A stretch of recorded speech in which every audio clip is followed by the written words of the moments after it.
negotiation went very well, don't you? Don't I what? Oh, all right. Don't give me credit. But I think that reciprocal option idea was, if you will forgive me, absolutely brilliant. But not half as brilliant as my idea of sending you through law school so we could save all legal fees. Whoa! Well, I don't remember hearing anything about a detour. I wanted to make Brazzo by sundown, spend the night there. Well, what's that down there? Oh, well, that's a little town called Mineral Springs. I've never been through there before. Well, what have we got to lose? All right. Maybe spending a night in a strange town will help break the monotony of the trip back to Stockton. Giddy up.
Bustling metropolis.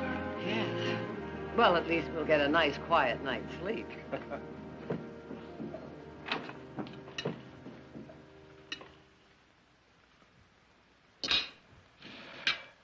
How was yours? Awful. But at least the portions are small. Oh. I think you've made a little mistake here. $11. You're right, sir. There was a mistake. Thank you for calling it to my attention. That's perfectly all right, young lady. $12? I forgot the bread and butter. Young lady, two people can have the finest meal in the most elegant restaurant in San Francisco for half what you charged. San Francisco must be a wonderful place. You can't ask for a better explanation than that. No. Pay the lady before she remembers to charge us for the salt and pepper. Oh, no, ma'am. That comes with the meal. And it was the best part of it. Young lady, I hope you will have the decency to use some of these ill-gotten gains to buy your cook a cookbook.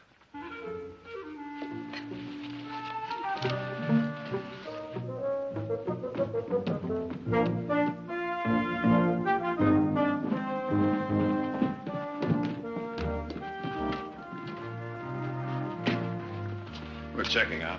Yes, sir. It'll be $28, sir. 20, You're joking. Then shouldn't you be laughing? $14 a room? Look, you can get the best suite in New York City for less than that. Well, New York must be a wonderful place. Now, look, $14 a room for this place is outrageous. Well, I can't argue with you on that. If it was 14 a room.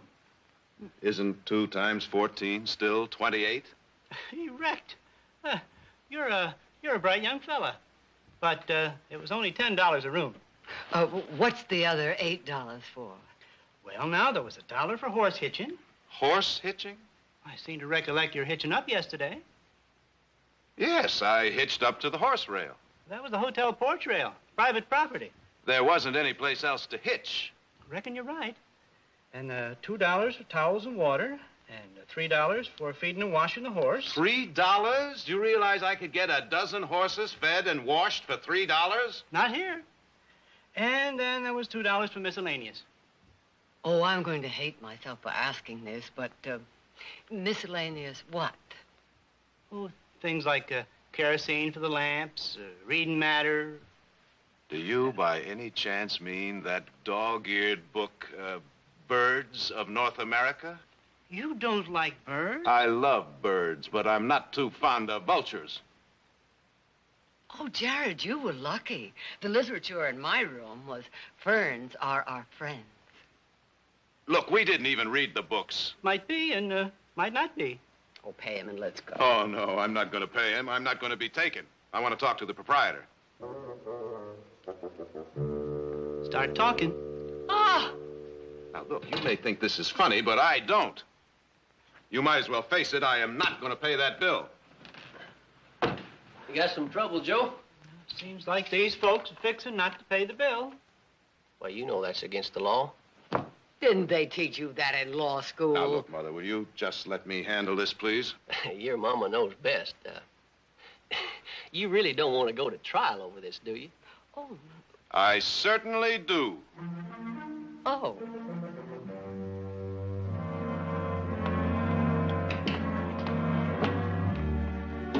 All right, straight in there, folks. You mean to say you try cases in there? Oh, no, over there. But Judge won't be holding court till this afternoon. Well, then why do we have to stay in there? Oh, you don't, ma'am, no. You just have to post bail. Post bail. How much? $200 apiece. 150.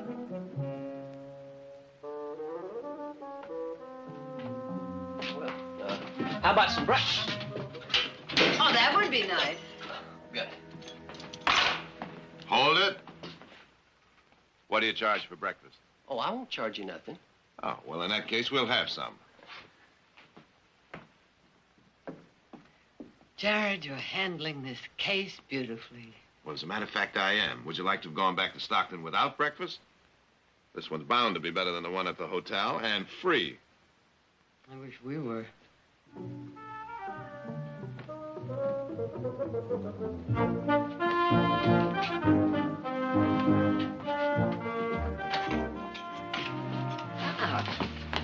Uh-oh. We're still in enemy territory. Good morning. Breakfast will be $3, please. I thought you said there was no charge. Oh, I said I wouldn't charge you. I didn't say what she'd do. In advance, no doubt? Well, seeing as how you're behind bars, your credit isn't as good as it might be. She's got a point. I told you I'd handle this. I know you did, but I'm in jail and I'm hungry. Oh, all right. Here's your $3. Thank you.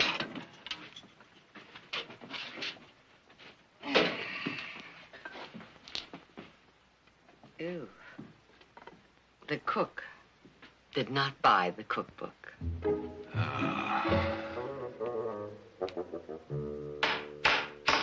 Municipal Court of Mineral Springs is now in session. Judge Ben Moore presiding. Thank you, honey. All right, Elmer, what's the problem? But these folks don't want to pay Joe's bill. You don't? We certainly don't.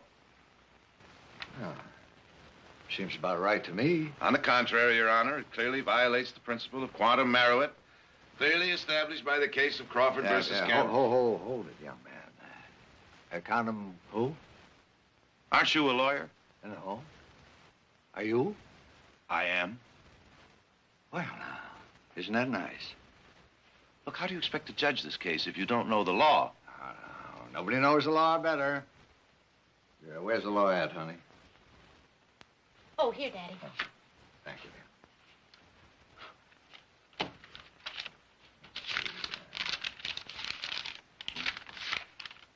Here it is, right here. Now, it says, anybody who don't pay his bills is breaking the law and goes to jail until he does. That's what it says here. You're breaking the law, all right.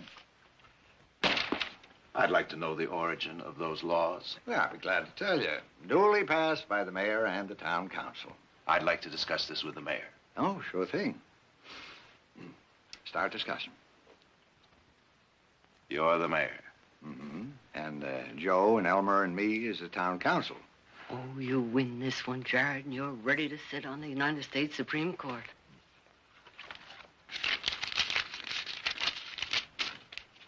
$28. 38. What's the extra 10 for? Court costs. Now, look, this is highway robbery. There ought to be a law against you. This is the most outrageous thing Pay I've... him. I always say a man's best friend is his mother. Oh, I can't take any more of this. I'll pay. There, we're square. Uh-huh. Now what? A little matter of contempt of court. I don't believe this. Oh, I do. Outrageous, highway robbery. It's pretty strong words, young fella. See, I wonder what that's worth. What I am thinking is worth at least $100. You say $100? That sounds about right to me. I trust your judgment, young fella. After all, you went to law school. Not a good that's done us. Look, whose side are you on? Apparently the wrong one. Let's see now. $100 will do it. All I've got is $90. There. Now, I assume that you will accept our bank draft for the extra 48. Yeah, why would you assume a thing like that?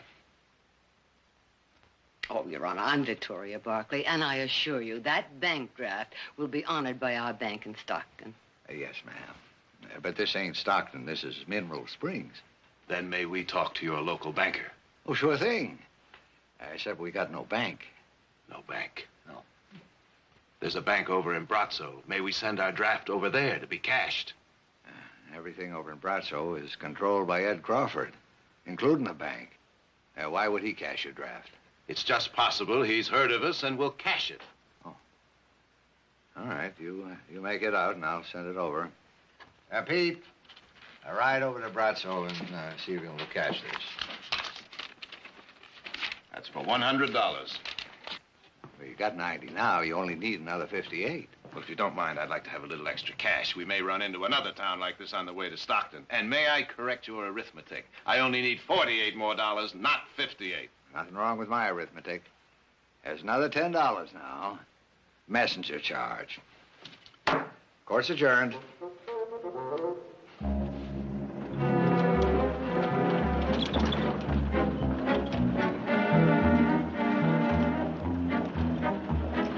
Well, of course I know about the Barclays. Be happy to cash a draft of theirs anytime. Although it's hard to imagine the Barclays being in need of such a piddling sum as this. I guess they ran a little short. Yes, I guess so. Well, you just tell them to feel free to call on me anytime. And please, present my respects to them.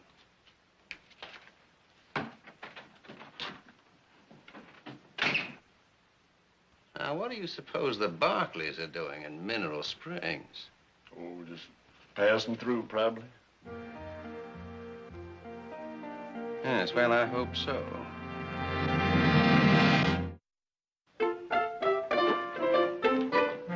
How they doing, Pa? Quietest business we've ever had. They sure are nice folks. Seem to be. Do they have to stay in jail, Pa? Well, seeing as how we're holding their buggy, They couldn't get very far. I mean, it doesn't seem right to keep them cooped up. you're sweet and thoughtful, Janie. Just like your ma.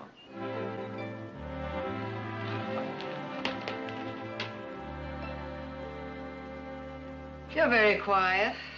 I'm planning a jailbreak. Wrong file. The money come? Not yet. But we're letting you out till it arrives. Well, this sudden trust in us is very touching. Janie here thought you'd been cooped up a little too long. Oh, aren't you afraid we'll try to run away? No, we ain't. We got your buggy, you know. And I'm not much of a runner on an empty stomach. Yeah, that's right. Well, Oh, I'd be glad to fix you some lunch. No charge. Oh, that's very kind of you, but do you mind if I fix the lunch? Oh, you don't want to bother? oh, yes, she does. Why don't you just come along and join us?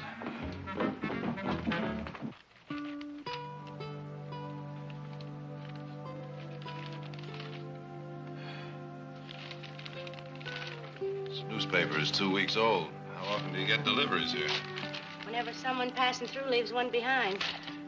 Lunch will be ready in a minute. It smells marvelous. Sure does. She's a good cook. I suppose you'll be leaving when Pete comes back with the money. That's right.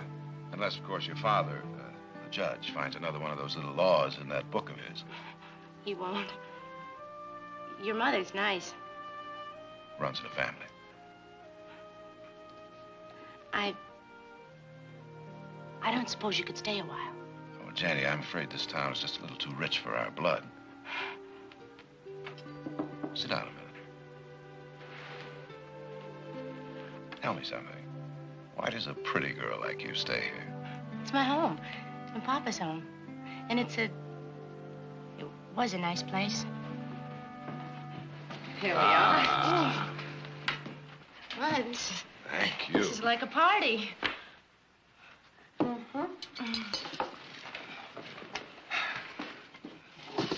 Now, Oh. Mmm. Mmm, this is good. I wish I could cook. My mama died when I was a baby, and Papa didn't know how to teach me. It's so unfair to Joe, you know, me working in the kitchen. why do you? I'm about all that's available. Well, where is everybody? Moved away mostly. Why? I guess there's no point in pretending. The town is dying. Nobody even comes through here anymore. Well, I can't say that I blame them. Oh, but it wasn't always like this. See, Grandpa started this town, and Papa helped build it. And it was a nice place. There was almost 500 people that lived around here once. I mean, good people. Farming and ranching and running small businesses and building futures. Now, there's less than 100. What happened? That Ed Crawford put his hands around this town's throat and squeezed. Well, it seems to me to take a pretty big pair of hands to do that. Well, he did it. He built a brand new road through Brazzo and gradually got all the traffic from here. Then he set up twice-a-day stagecoach service and once-a-day freight wagons. And our stages only ran 3 times a week and our freight wagons once a week. And we couldn't compete. And eventually, all the people moved to Brazzo where things were booming. Now we're just doing what we can to hang on. Janie, you mean that you're trying to support this town by bilking unsuspecting travelers like us? And we hate it, but we have to do something. We have to pay for the school books for the kids and pay for a part-time school teacher and try to keep a doctor in town and repairs and that detour sign. That was my idea. I guess it's terrible, but we just had to get the people through here somehow. Well, you can't keep on doing that forever. Maybe not. But we're just not going to let that Ed Crawford kill our town without a fight. At least we're trying.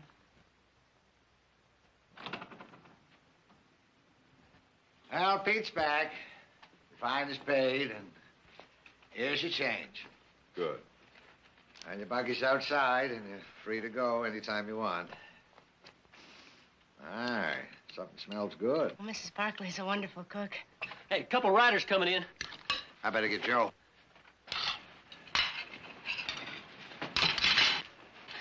I gotta get things ready. Thank you for the nice lunch.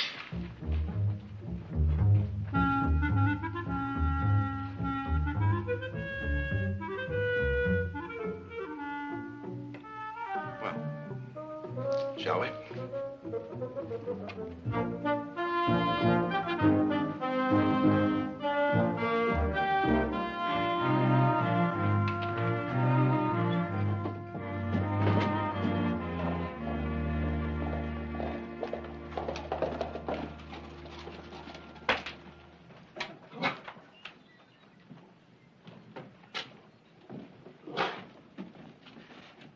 Horse hitching.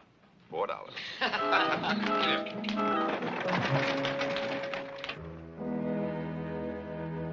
Ferns are our friends. $1 for bread and butter. I wish Audra and Heath were here for this. Not that funny, Nick. Of course it isn't. $148 to stay overnight. Who's running the town? The Dalton gang?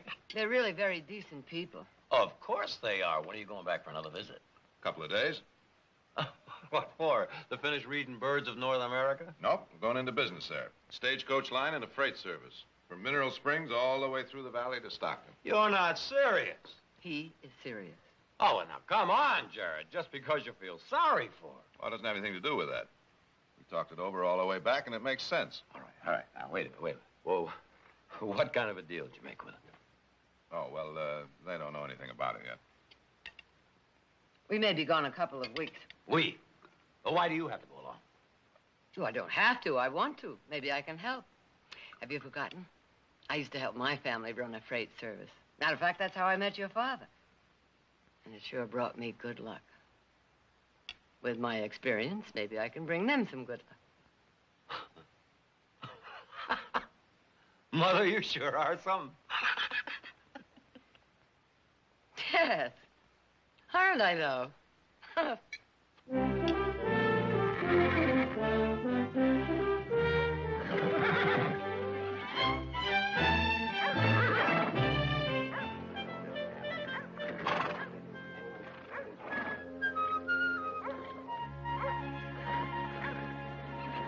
I don't understand. Those wagons got our name on them. Why not? We're partners. That don't seem right, Miss Barkley. We can't even pay our share of the cost. You'll pay your share by the work you do and the facilities you provide at this end. Hey, see that old empty store over there? Make a great depot. Why would you want to help us? It's a business venture, and if we're successful, it will be good for you, us, and the whole valley. Makes a lot of sense, Ben.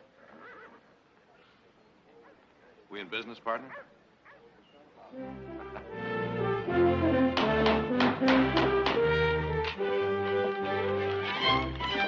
That's gonna look just fine, Lou.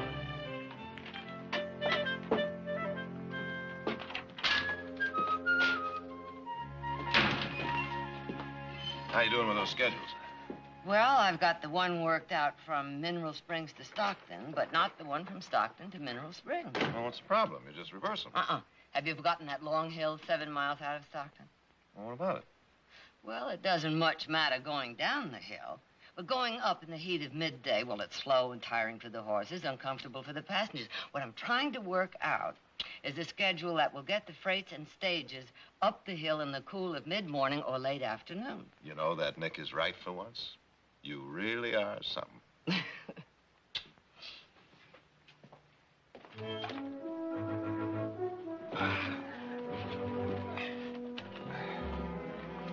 That it? That's it.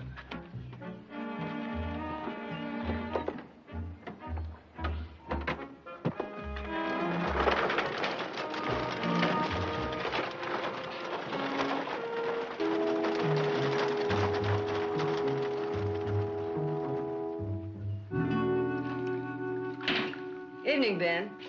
Evening. Coffee, Papa? What's wrong?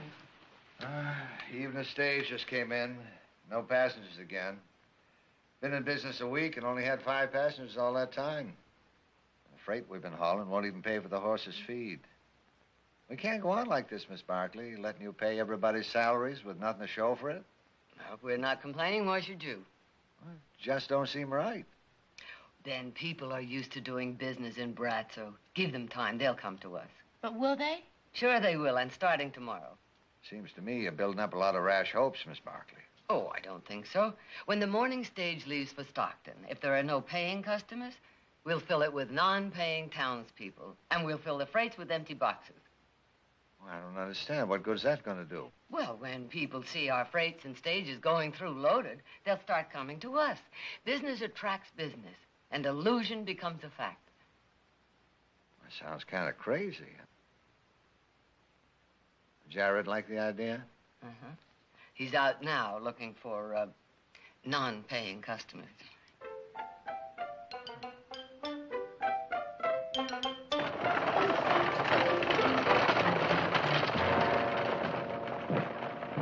Morning, Mr. Crawford. Bert, everything going well? Well, I don't know.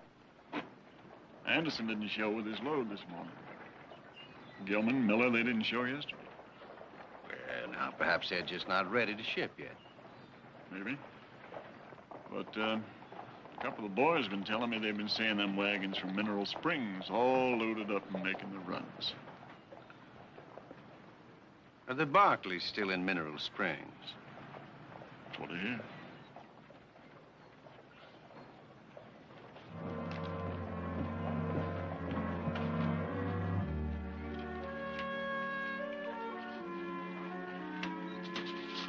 There you are, Mark. Oh, and tell Stockton to run an extra wagon if they have to. We may need additional drivers. I hope so. Hey, is that real business or make-believe? That's the real thing, Elmer. Boy, it sure beats arresting horse hitchers, don't it?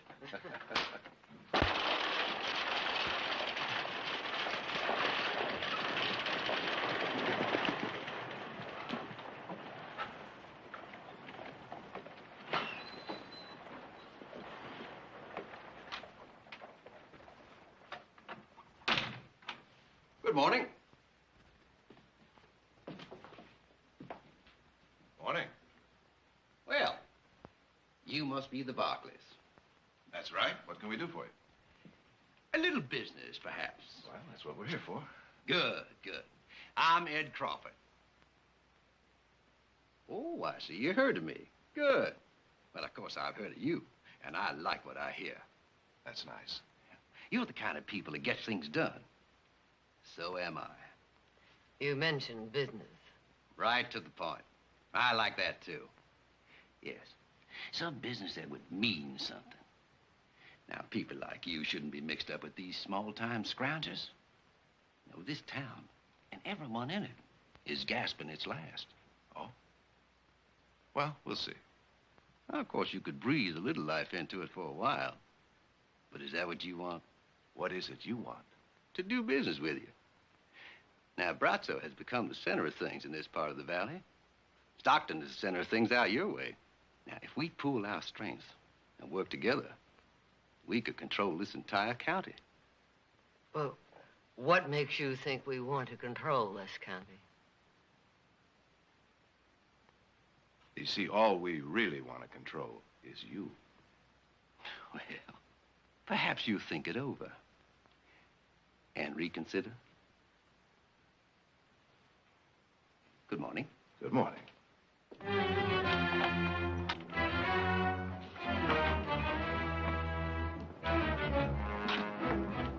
Well, you think they're gonna give us any trouble? Am I? If you don't know what to do.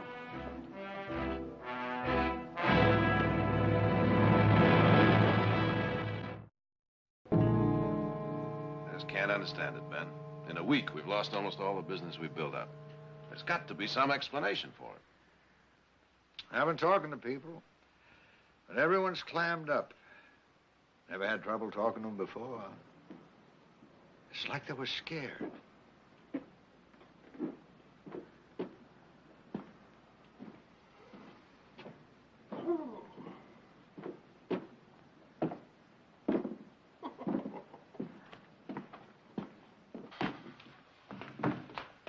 Elmer, you're drunk.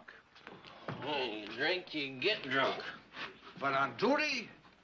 I seen my duty and I done it. Jeff Gray does not like to drink alone.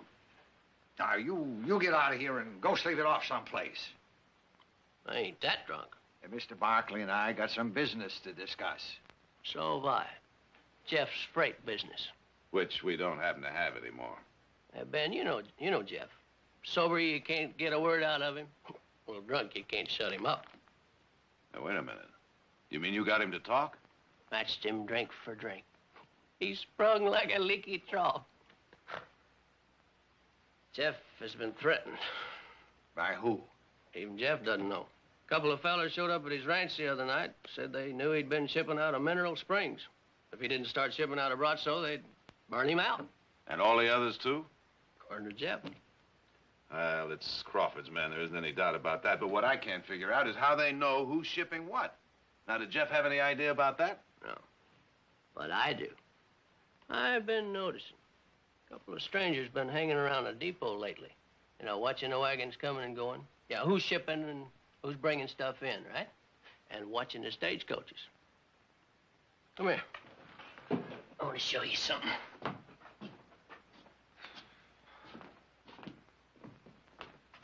Yeah.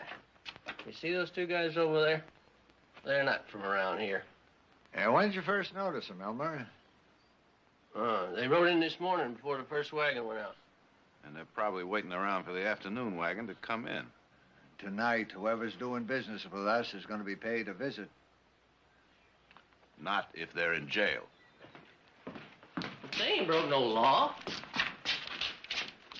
Ben, your handwriting is terrible. Yeah, what you looking for, Jared? You must have an ordinance in here against loitering. I reckon we don't. Reckon we oughta? I reckon. Well, there's three of us on the town council. There's Joe, and there's Elmer, and there's me.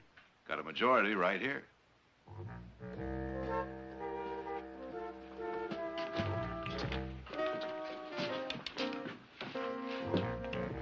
All loiterers will be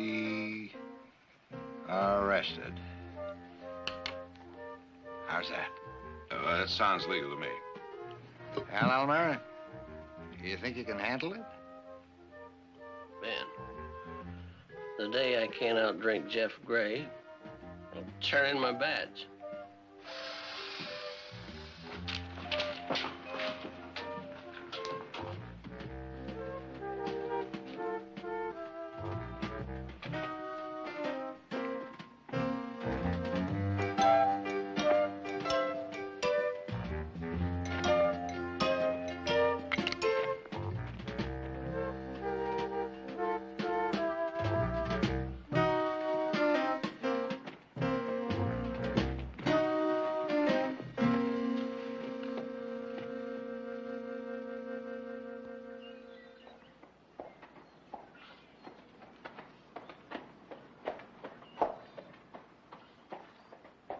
One of Crawford's men.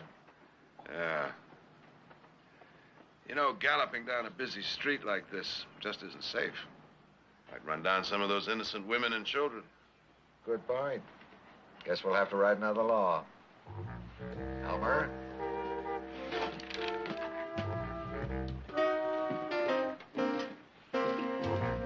No galloping on busy street.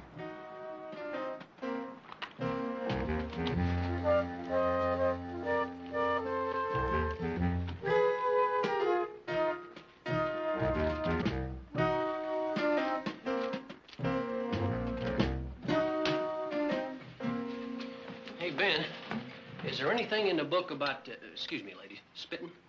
No, but there will be in a minute. You think the jail's big enough? Oh, sure.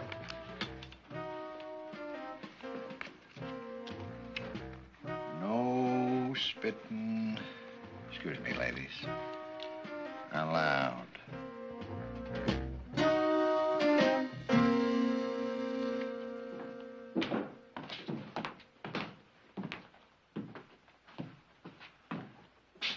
Are you holding some of my men? Oh, they're yours? On what charge? A whole slew of things. Violation of ordinances number 27, 28, 29, 30. Be more specific. Loitering, galloping, gunning, and spitting. This your idea? Who, me? No, no. He's the mayor, they're the town council. I'm just an interested observer, that's all. And I hear you're a lawyer. Well, that's right. And as such, I'd like to give you a little free but valuable advice. You and your men stay out of this town. Or you'll do what? Build a bigger jail, right, Mr. Mayor? Mm-hmm. What do I have to do to get my men released? Yeah, paying the fine will help. How much? Let's see now, that comes to, $340.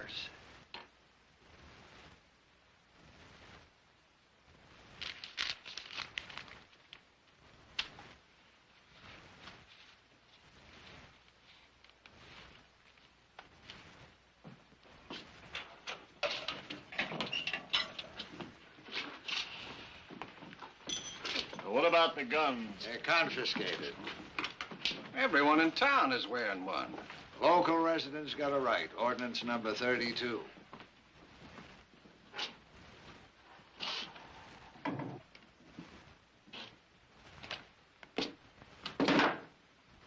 Just a minute. What? Ordinance number 33. Smoking in a public building. Fine will be $10.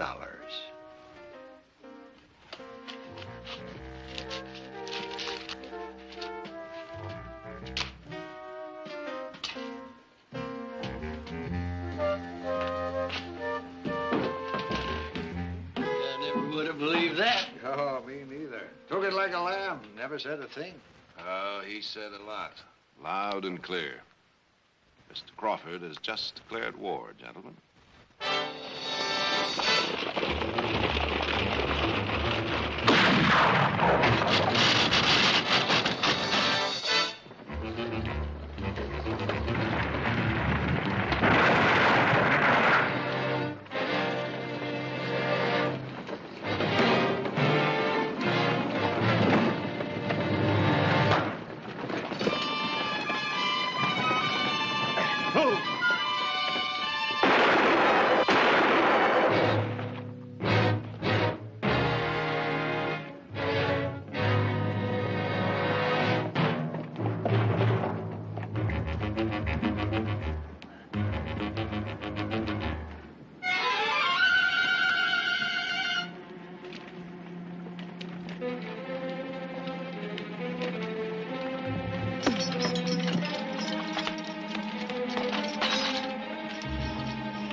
is he? He's going to be all right. Are you sure? Doc's got him all fixed up. All he needs now is some rest. What are you going to do? Well, we can't send the wagons out anymore without armed guards. There aren't any around here. So I've wired my brother Nick to hire the men we need. They should arrive tomorrow. No! Well, we've got to do something. What's the matter with you? Hasn't there been enough damage? Are you going to keep going until someone gets killed? Oh. Wait a minute.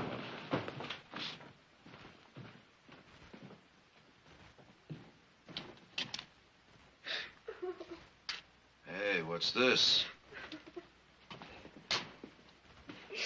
Janie? Here, come on. Now you dry those tears. Come on. Please, go home. Go back to Stockton. Once you thought it was a pretty good idea if I stayed. Yes, and I meant it.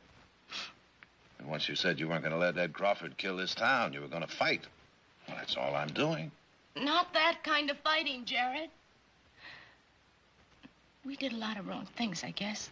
Overcharging and fining. But nobody was really hurt. I don't like people to be hurt.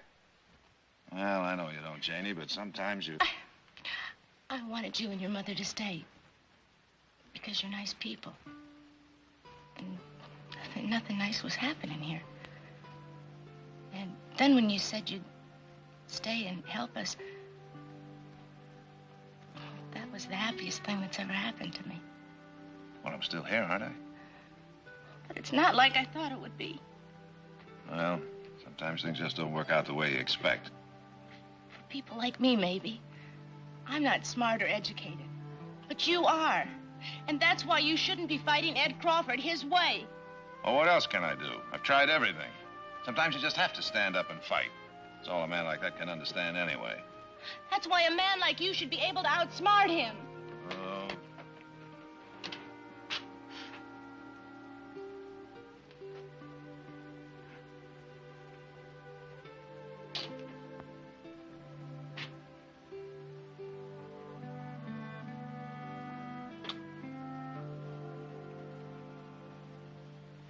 Why'd you do that?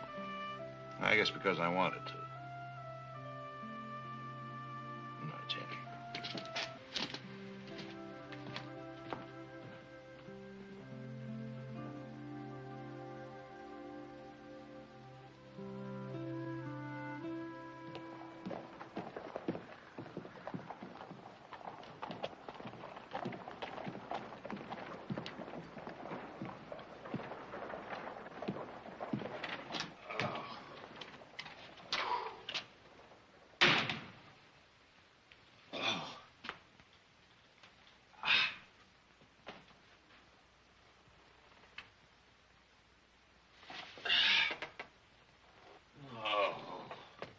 Hello to you, too. Nick, you look awful. Where the devil have you been? You were supposed to be here this morning. About my looks.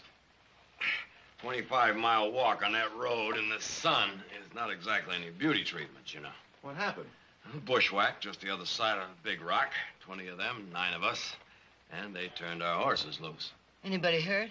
No, but if that was the Crawford gang and they were trying to get a message across, it sure worked. The men I brought with me, they're on their way back to Stockton. They all quit, huh? On the spot. If word of this gets around, we won't be able to hire guards for all the money in Stockton. Oh, isn't there any kind of law around here? Not enough.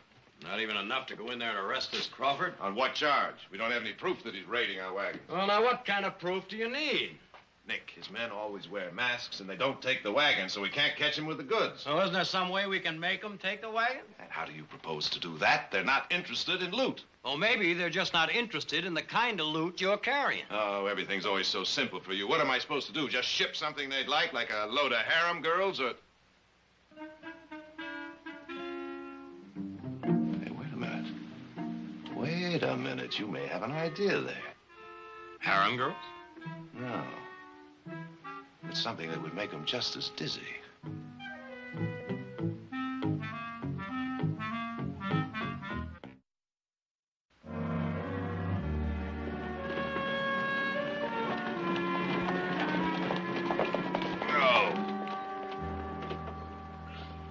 All right, now just throw down your gun.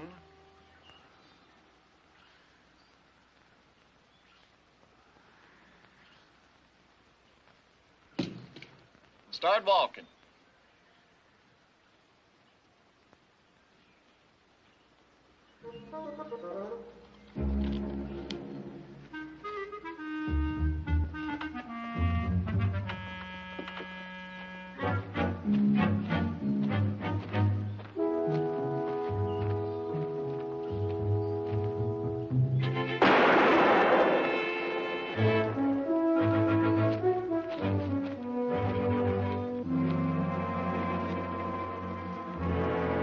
Hey, Bert, look at this. Hey, now I get an idea that's the kind of cargo Mr. Crawford wouldn't want us to burn.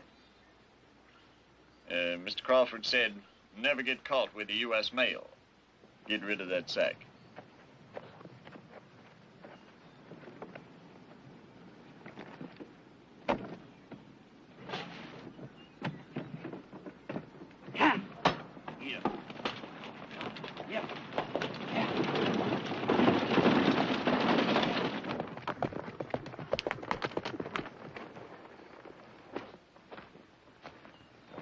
Fight? This is all they left.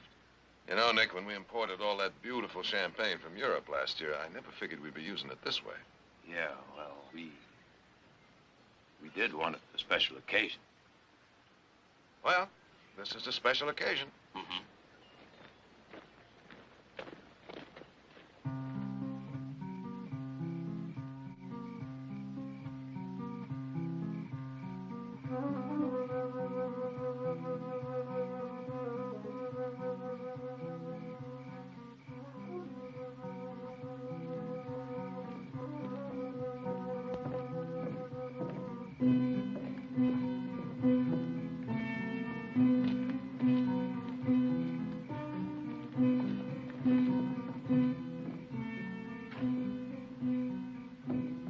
That's the stable down there. All right, let's go.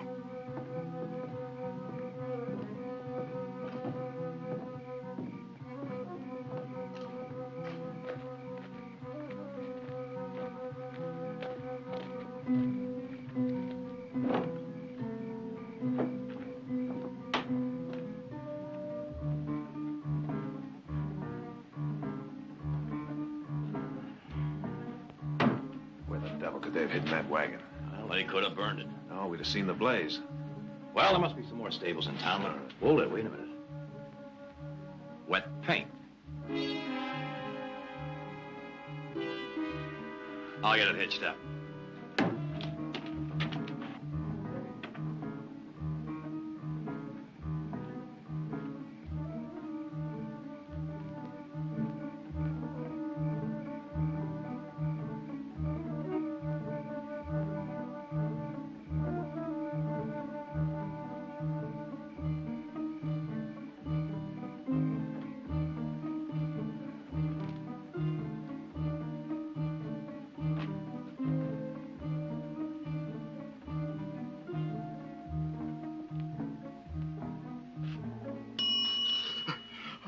Morning.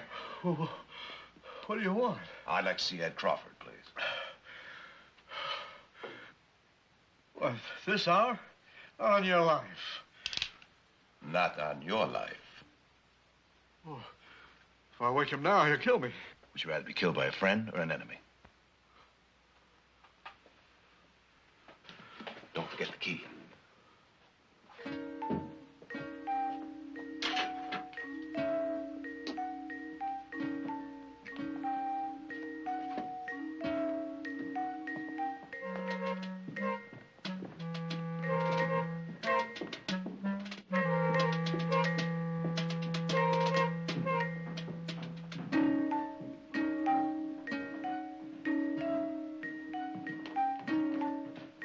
Open it.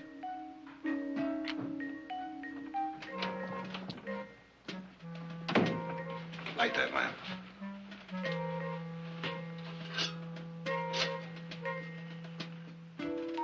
All right, get over here.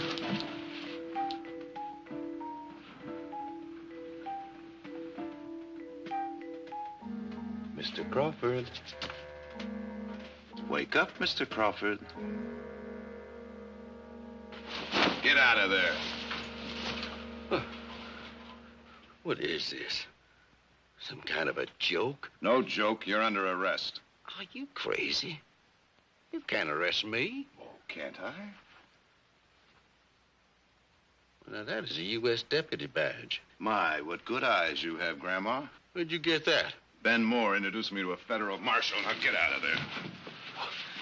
Well, now, just a minute.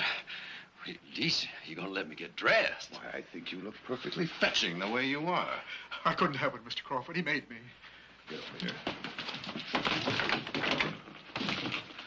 Now, you make so much as one little peep, and Mr. Crawford may get hurt. And I don't think Mr. Crawford wants that, does he? Just be quiet and do like he says. Get in there.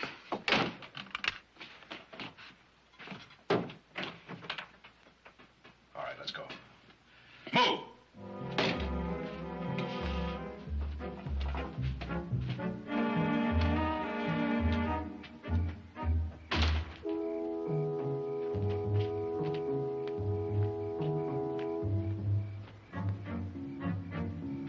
Open it.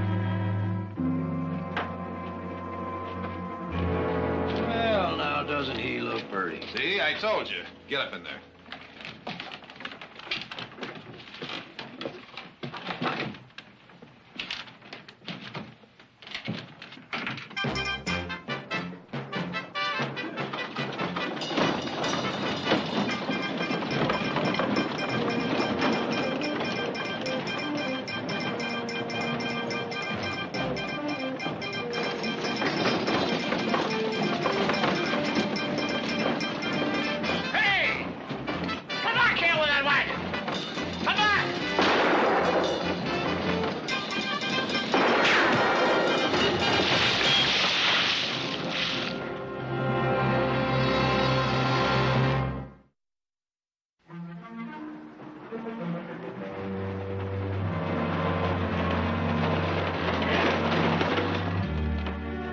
Get down.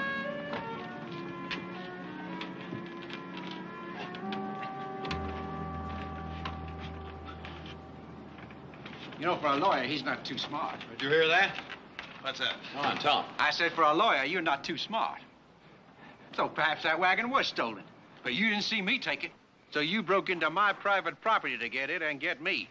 Now, as a federal officer, if you are one, you had to have reason to believe that I had committed a federal offense in order to do that. And stealing a wagon is hardly a federal offense. So your breaking in was unlawful entry, search and seizure. Well, I think that sounded pretty good. What about you, Counselor? Excellent, excellent. You amaze me, Mr. Crawford. I couldn't have stated the law any more perfectly myself. Let's go. The federal judge will have to release me. It isn't as if U.S. mail were involved. Ah, but it was, Mr. Crawford. Nick? A second bag. Second bag. There's one other offense, Mr. Crawford.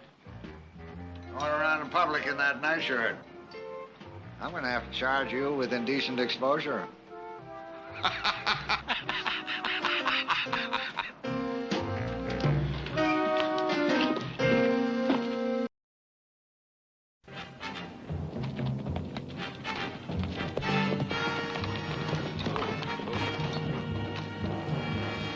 Hank Kellogg's place.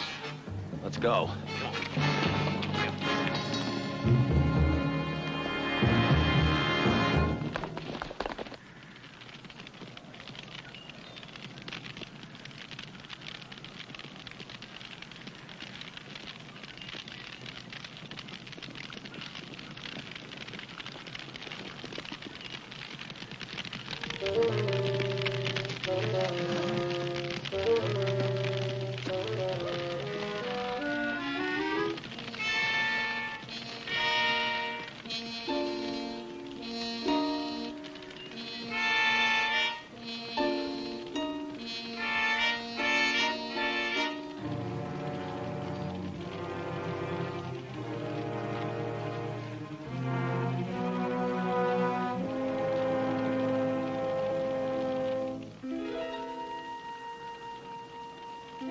Well, he's dead.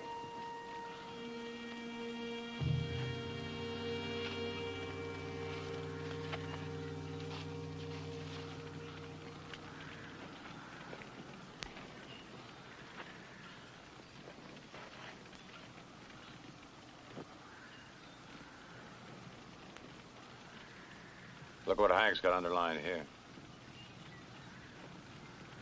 They have sown the wind, they shall reap the whirlwind. Doesn't seem like a fit epitaph for old Hank. Yeah, but it's a fit one for the men who killed him.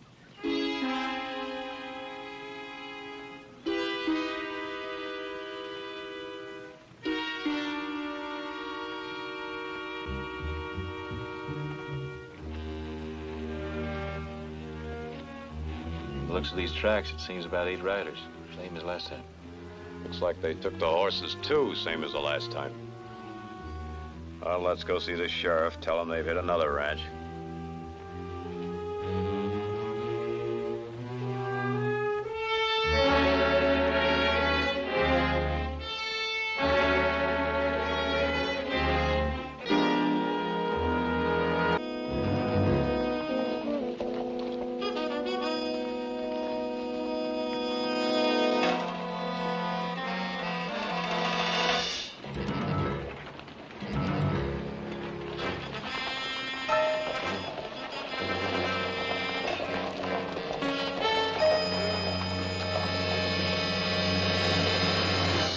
Sure you won't be needing us now. No, Billy and I may ride out later on, look around. If we find out anything, we'll let you know. Now, that goes for the rest of you fellas. Thanks a lot for trying. How about you buying me a beer, maybe? Well, that sounds like a pretty good idea.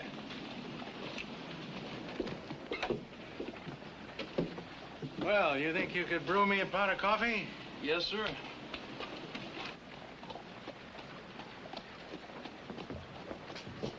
Harry Bodine.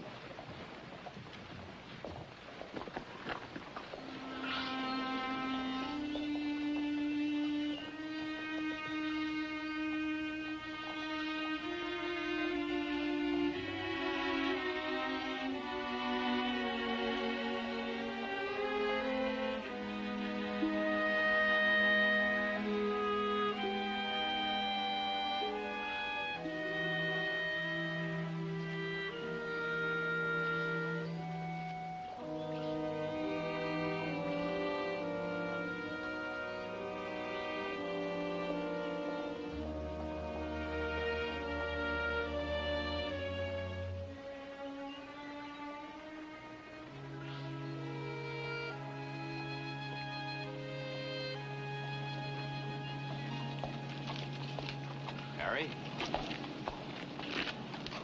Now, they're a pair of friendly faces. Harry, how are you? Nicholas, how are you? About time you paid us a visit. Ah, Heath, I'm glad to see you. I didn't think you even missed me. Sure, we missed you. Well, now, you're quite a legend around these parts, Harry. We don't get sheriffs like you anymore. They see you around here, they're liable to put that badge right back on you. Not in that line of work anymore, Heath. Folks around here will never believe that. It's true. I just stopped by to visit Emma's grave. You staying in town? Now, while we have a house, he's not. Wait a minute. I said anything about staying anyplace. Well, you just been invited. Well, now, we can get together and talk about old times, Harry, and catch up with each other. Besides, I have it on very good authority we're having chicken and dumplings tonight for dinner. I call that hitting below the belt. It's settled in. Come on, we won't All right. stir eyes mouth. You sure it's all right with me? Oh, Sure, it's it's a all pleasure. right. Come on. I'd like.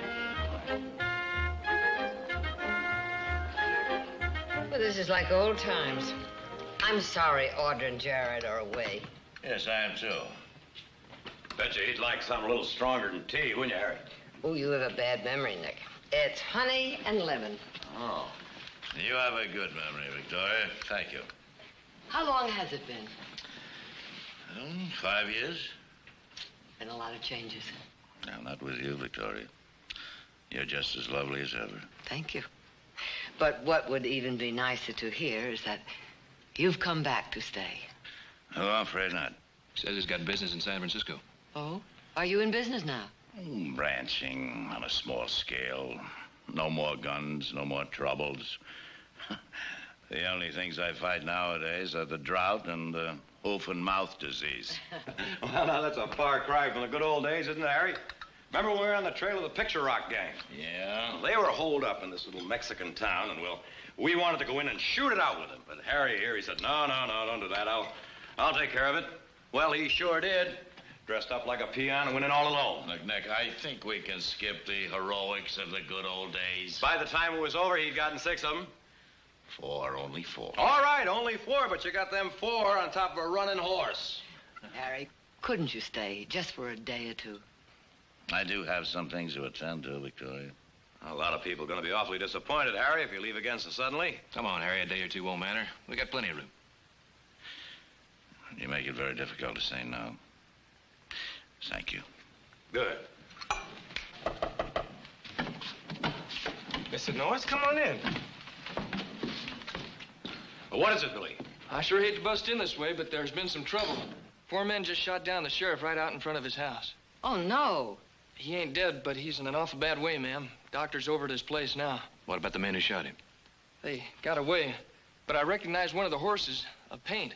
Same horse one of them outlaws was riding when we had that little run-in with them last week. Is that you, Mr. Bodine? That's right. I'm sure pleased to meet you, sir. My pleasure, son. Well, say, we're getting together a posse to go out in the morning, and I'd sure like to have you riding with us. How about it, Harry? We've been having our share of trouble, and then some. Those gangs have been raiding the outlying ranches and raiding the horses, and, well, nobody's been able to stop them. 4 dead, 7 wounded. We sure could use your experience. I don't suppose anyone here would mind if you took over as temporary sheriff, right, Billy? Not one bit. I'm sorry. I'd like to help, you know that, but it's just, I'm not in the business anymore. I hope you understand. Of course we understand. I'll go back to town with you, Billy. The sheriff will need help.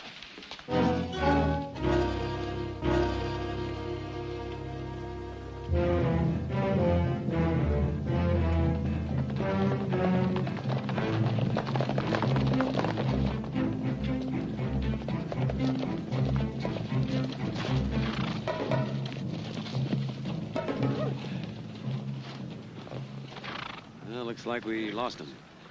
You got any ideas, Billy? I sure wish I did. Well, I'd say, what about splitting up and trying to pick the trail up someplace else? That's as good as any. All right. You two ride on up in those rocks. And you two follow me.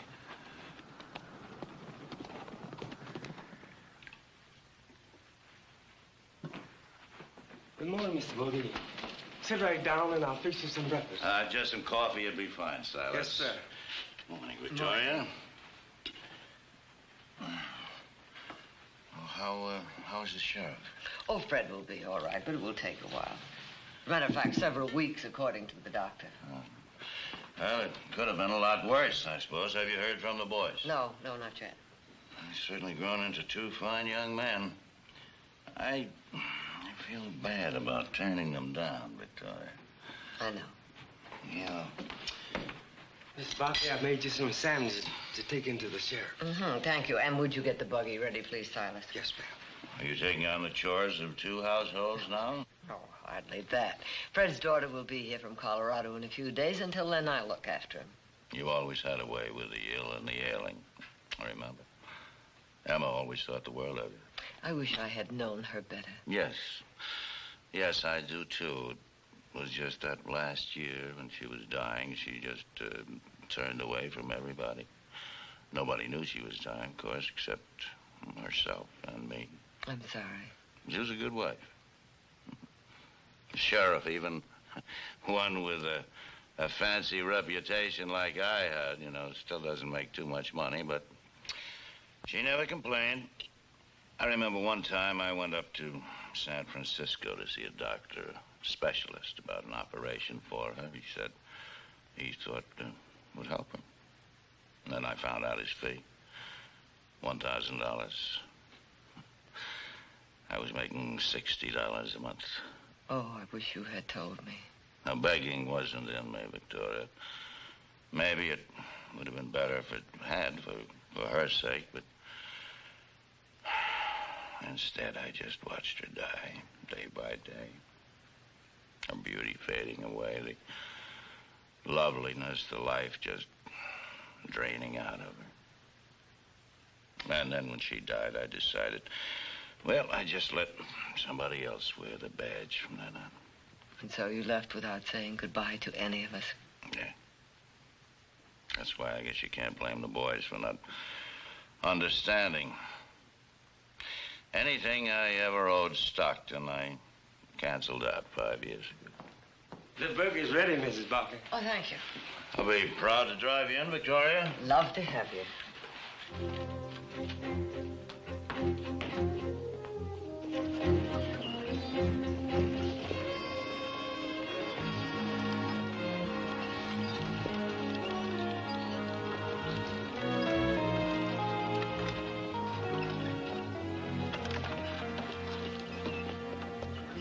In case I forgot to say so, you're looking very lovely this morning. Thank you. It's been a long time since I've had the pleasure of driving a lady to town. Well, I appreciate your coming with me. Will you come in? I don't think so, Victoria. In Fred's condition, maybe one visitor at a time. I'll just walk around town, maybe bunk into an old crony, tell a few lies. Pick you up about half an hour. All right. Give Fred my best regards. I will. Hey. Fred, Oh, where are you? how do you feel? Not better since you came in.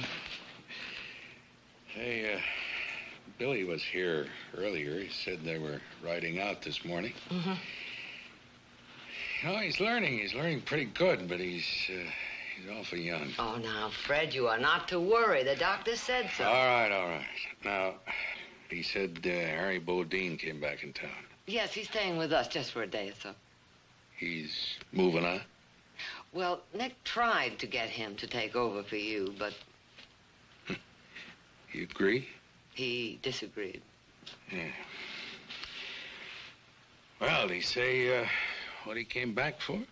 Oh, yes, to visit his wife's grave. Why? Oh. Well, I never much figured him for a sentimental man, but maybe he's changed.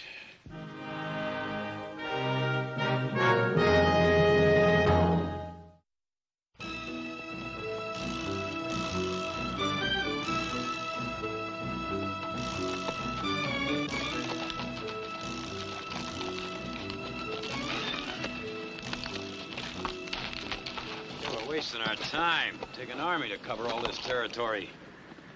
Ken doubled back. Probably meet up with Billy and the rest. I'll take a look around those rocks up there. All right.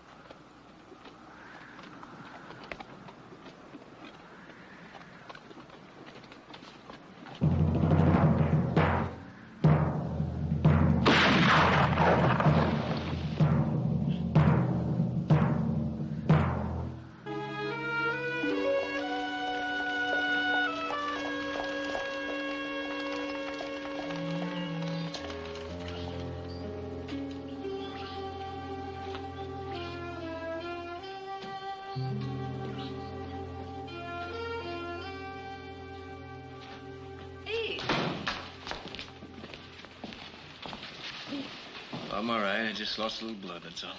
Doc Morar was just here, said he needs rest and quiet. What happened? Well, that gang had a stinger on his tail, and we got a little bit too close. He could have been killed. We all took that chance, Harry, when we rode out of here. All except me. If I'd ridden out with you like you all wanted me to, maybe I could have prevented this. I'm sorry, Heath. I'm sorry. Oh.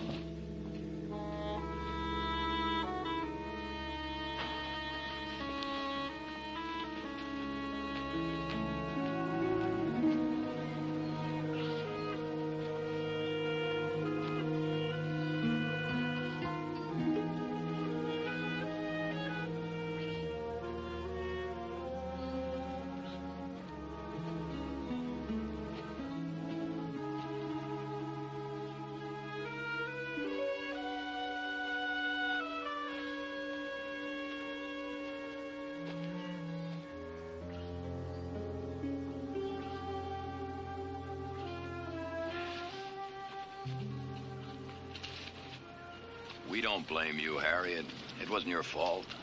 I mean, this thing has been going on way before you even came into town. Nick, a man accepts the friendship and hospitality of folks. He doesn't turn his back when they have troubles. No. We expected too much from you. We had no right to do that. A brother of yours in there could be dead. I didn't have the right to let it almost happen. You still interested in me pinning on a badge? Of course we are.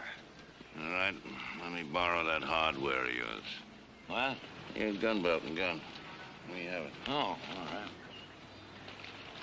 You got any particular affection for that skinny little tree over there? No. All right.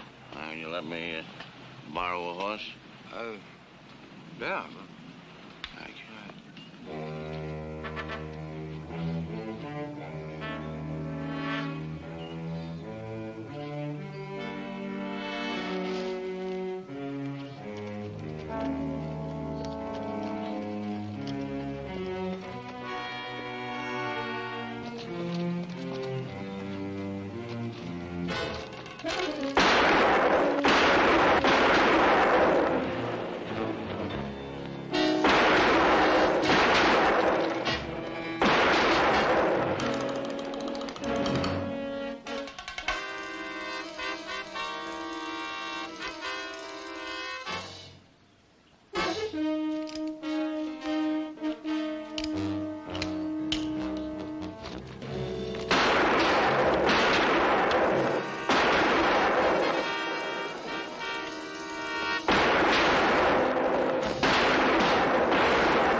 Apologize for the theatrics, Nick, but I had to be sure. Welcome back, Sheriff. Thank you. Feel like old times? Old times, Billy? Oh, yes. Yes, I guess you could say that, huh? Same old desk, same old chair, and it still got the same old squeak. Yeah, but there've been 5 years of living in between. 5 years of living and dying. You know, the last time I went through those doors, I swore I'd never put on one of these again, but somewhere in a man's life, a wheel starts turning, and he finds that he's gone full cycle. Nick was telling me about that shooting stunt you did. I sure wish I'd seen that. Stunt? Now, that wasn't really a stunt, Billy. That was 30 years of experience or 2 minutes of reassurance to an old eagle who was wondering if he still could really fly. Well, I sure wouldn't say that you'd forgotten how. You wouldn't, huh? Good boy. Well, now, suppose you just sit here on our nest and kind of, hold things together. I got a little reconnoitering to do. I'd sure be proud to ride with you, sir. Oh, there'll be plenty of time for that later on, Billy. Plenty of time, believe me. Oh, Mr. Bodine, I want to show you something.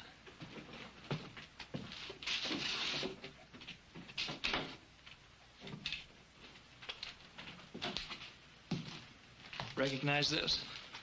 Should I? It was yours. Yeah, it seems to me I do remember it. Where'd you get it? I went looking for it, and I found it. You're gonna have to refresh my memory a little better than that, Billy. Oh, it's Nick. He's always telling me stories about the days when you were sheriff. I guess I wasn't much more than about 12 then. Anyhow, he was telling me about the time the Murrieta gang chased you up Bennett Canyon. Yeah, I remember that. Well, he said that by the time the posse got there, all you had left was 1 revolver and 3 bullets. You had lost your rifle, your horse, and a considerable amount of blood. That Nick. He's a great one for remembering, isn't he? Well, so am I. I finally rode on up there and looked for 2 days before I found that rifle. I think that was the day I decided to become a sheriff. Well, you certainly did a jim-dandy job of cleaning it up, didn't you? Yep, I sure did. It works pretty good, too. I made sure of that. I figured maybe this morning you'd want it back. Do you, Miss Bodine? Billy, you can bet your bottom dollar I wouldn't walk out of that door without this rifle. All right, now you sit here and mind the store like you're back, all right? Yes, sir. Billy. Thank you.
Hey, matey. I like the badge. See that you did it. I told you I would, didn't I? What happened in town, sir? We shot the blooming sheriff. You know that, though, don't you, love? Yeah. I know he's still alive, too. Then he's a lucky man. I thought I'd botched something important. Hey, I got a verse for it. Listen. The sheriff is a lucky man, don't think that he is not. For he fell to the gun of poor old Sam, but ended up half shot. If you did botch something important, somebody in town recognized that paint horse you're riding. That just might hang you someday, son.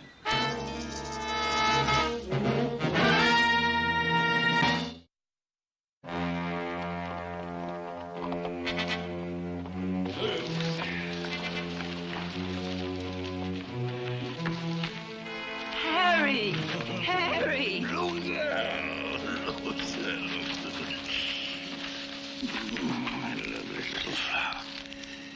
You been a good girl? I'm always a good girl. Yeah. You run along for a minute, huh? Oh, Harry. Just for a minute, you know. Business before pleasure.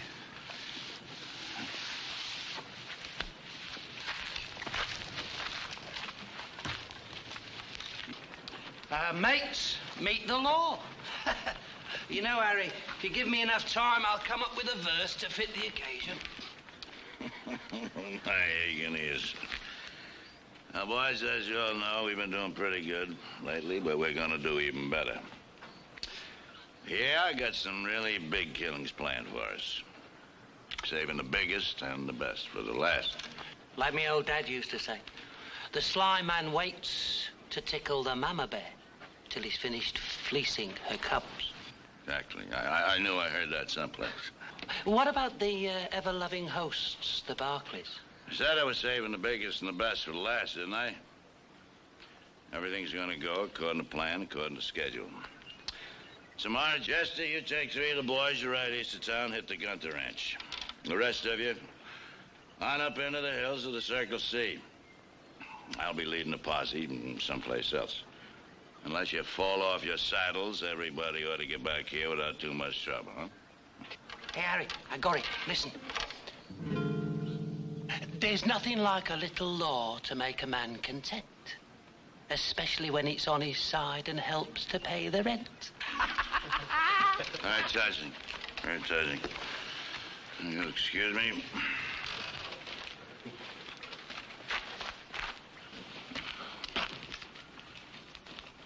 Oh, sir.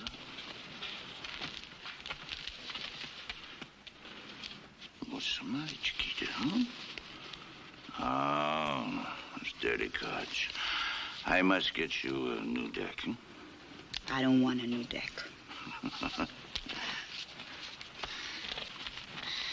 right, then I'll buy you something else. I'll buy you pretty new dress. What good is a new dress here, Harry? We won't be out here for long. I'm going to take you to my ranch in Sonora and pour all the luxuries of the world into your lap. Will you take me to Mexico City like you promised? I may even buy you Mexico City. I just want to get out of this place. You will, darling. I promise.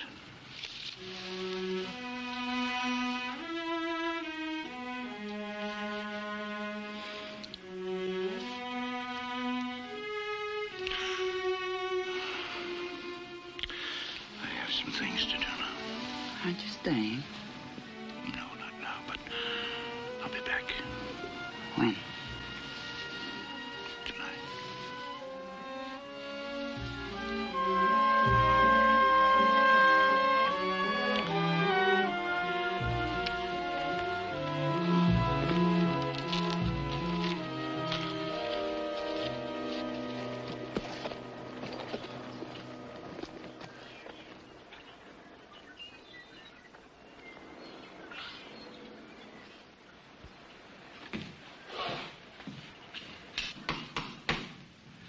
Come in. Hey. Hello, Harry. Sit down. Pour yourself a drink. Oh, thanks. Not while I'm working. Glad to see you looking better. Well, thank you. You'll be back again in the saddle in no time. It won't be too soon. Old Nick's put all the paperwork on me. Huh. I can do all my ranching business on the back of an old envelope. Yeah, looks like you're doing even better than ever, huh? Oh, we can't complain. I'd have to live another lifetime to get up into your class. Oh, maybe not, Harry. Maybe not. Harry. Victoria. Oh, that looks good. Huh? Oh, well, yes, I must admit it doesn't hang as heavy as I thought it would. Oh, you dressed to go into town? Mm-hmm. My daily visit to Fred. You going into town alone? Well, now, I've been going alone into town for a good many years. Well, now's a little different. Maybe I better get one of the hands to ride in with you. No, I think Heath is right, Victoria. Some of those outlaws, they may still be in the area. I'll ride along in with you. You take care of yourself now, Heath. Thanks, Harry. Yeah. Oh, Heath, that can wait, you know. Well, don't worry, it's gonna.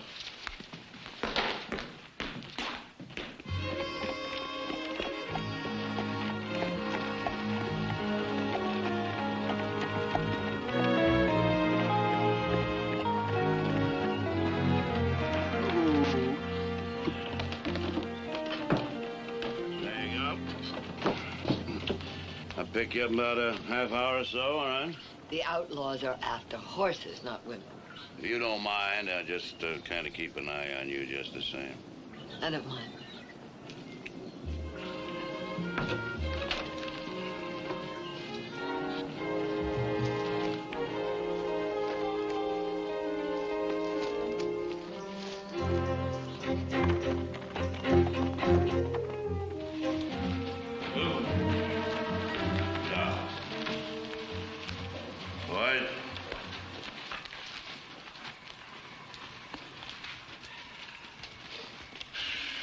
Chester? Any trouble, Harry? No trouble at all. Chester, how'd you like to be so rich that you'd never have to draw that gun of yours again? You never have to sleep nights in a dirt camp like this. Never want for anything again the rest of your life. You're talking about a lot of horses, Harry. No, not horses. A woman. One woman. I've been looking for that woman ever since I jumped jail in Sydney. I found it. Spell it out, mate. Mrs. Victoria Barkley. Hey, now, take it easy. Jesse, do you realize that Barkley spread lock, stock, and barrel's worth more money than you and me'll ever see in our life? And I suppose you've talked the lady into deeding it over to you? Better than that. We are going to take Miss Victoria Barkley. And her sons will sell the ranch, everything on it. Turn every penny over to us to get her back alive. Kidnap the lady? Exactly. We'll have her out of here before they even miss her. Hold her at my place in Sonora down across the border. Give them time to sell everything. Turn it into cash. him down, we make the swap.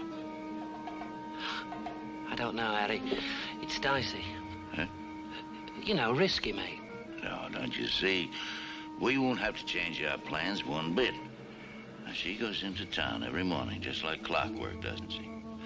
Tomorrow, instead of you leading the boys over to the Gunther Ranch, you will be on the trail waiting for her.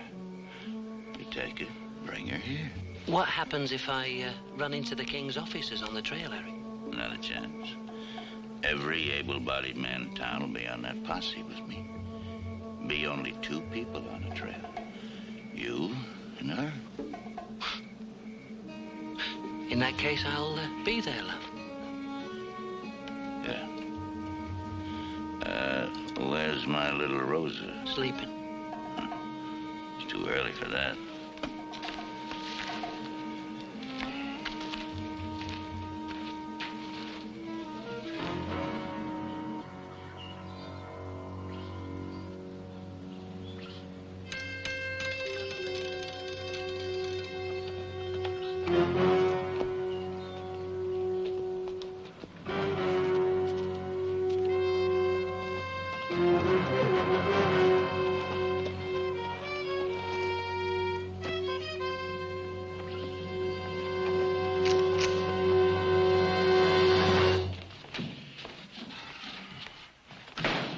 Settle down, make yourself comfortable, Harry. I'll get Silas to make you some tea. All right. Looking for this?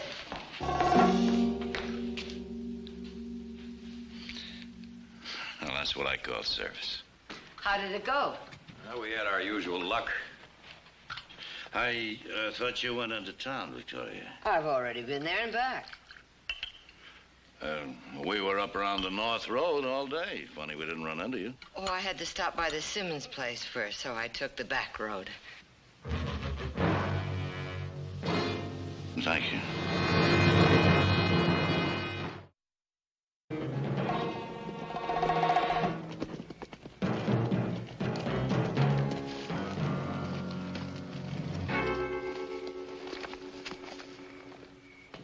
Harry.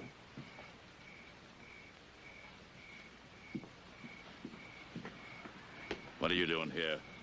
She didn't turn up. I know that. She drove home the back way, that's all. We'll do it tomorrow. Same plan.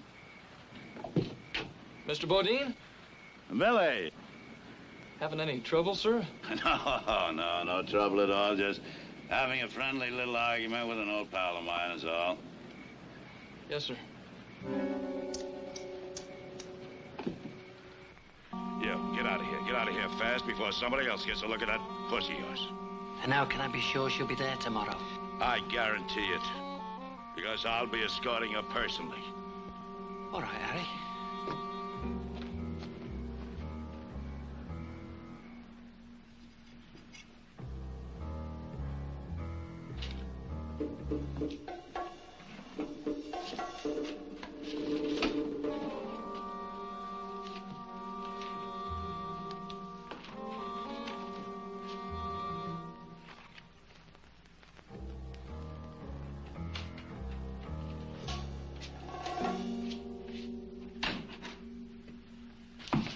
Billy, good to see you up and about. I'd like to ride out of here at sunup. Yes, sir. What's the matter with you? You look a little peaked. I guess I'm not feeling very well. Oh? Well, maybe you better stay in today. Mind the store, huh? Thank you, sir, but not if I'm needed. No. You take care of yourself. We'll manage without you. Yes, sir.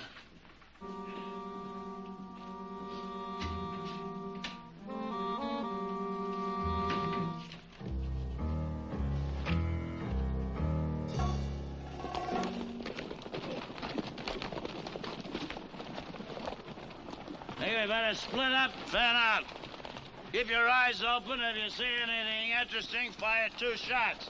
That clear? Yeah. All right. Oh!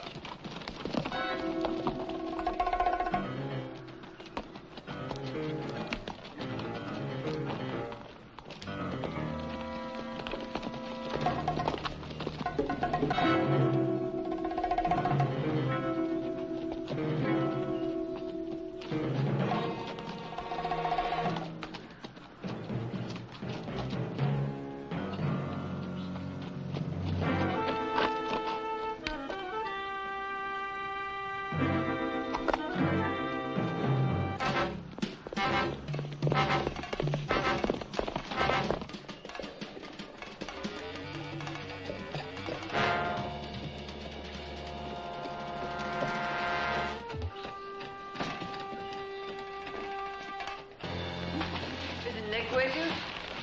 I was, Victoria, but he went on into town. And I got to thinking of you driving in by yourself, so I thought I'd come by. You're getting as bad as my boys. Of course, if you're getting tired of my company. Oh, never. Never, Harry.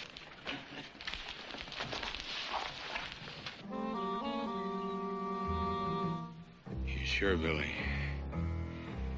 Absolutely sure. Yes, sir. It's the same man, all right. He was arguing and talking with Mr. Bodine right outside of the office last night.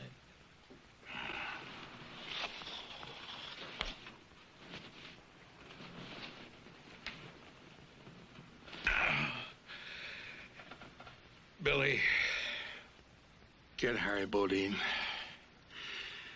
Don't tip anything. Just tell him to come here.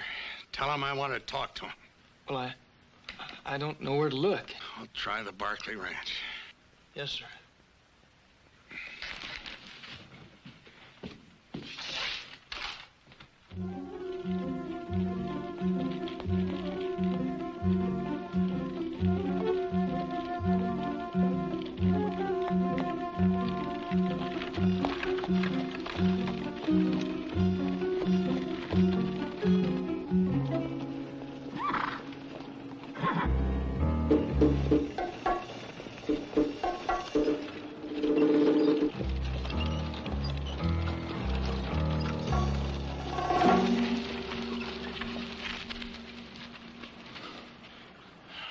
Sorry, Victoria.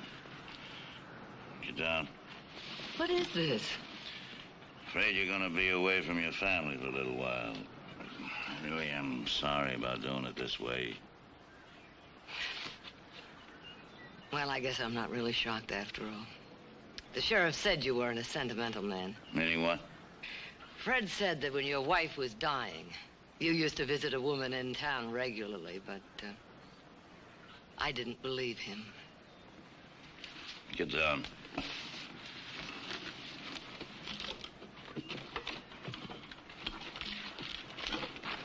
What are you... Chester, you all right? I'll live to make her regret it. Don?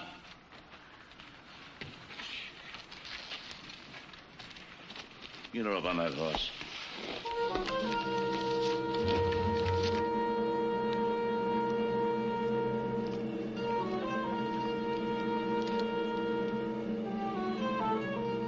Mrs. Barkley will be our permanent guest until you deliver us $250,000 in cash.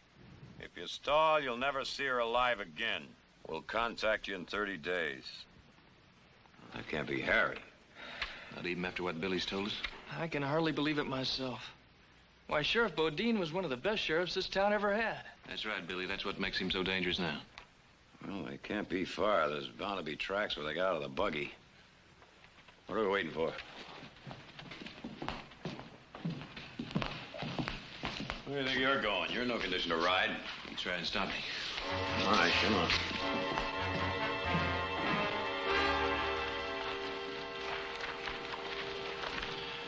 Just douse the fire and tell the boys get ready to move out. Come on, Victoria. Rose get you something before we go? Nothing. It's gonna be a long, hard ride. I'll try to make it up to you when we get where we're going. Just where are we going? A little place I have down Sonora way. What happened, Harry? What do you mean? Horse thief, kidnapper? Oh, you mean risking my life as a sheriff all these years for a plate of beans and a thank you kindly was more honorable. Wasn't it? How did you get yours, Victoria? Did some man work his life away for you, getting it for you any way he could? Do you really hate us that much? I watched and waited while my wife died. Because I couldn't earn enough money to pay for an operation. All right, sure. There was another woman, why not? All those years Emma was sick, she was never a real wife to me. So you came back here to get even, hmm? And I'm doing a pretty good job of it, ain't I? Perhaps, if that were the real reason. What do you mean? Well, you know, Harry, I think you always liked this sort of thing. Even the men you killed when you were sheriff. Didn't you envy them their free and easy ways? Oh, no, Harry, no. No, I would say that you've done a very bad job of your whole life. I don't think I like your conversation anymore, Victoria. A man can doctor a lot of conscience if he has enough money. Now, it's not up. Time for Hanson. I don't like her. My little Rosa. She's our ticket to happiness. You like that, don't you?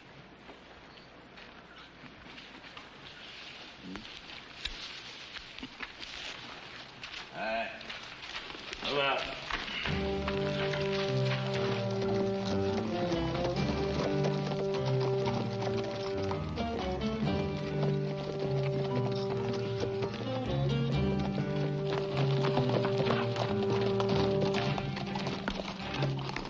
Seems to me they're leaving a pretty good trail. Maybe a little too good. Yeah. Come on.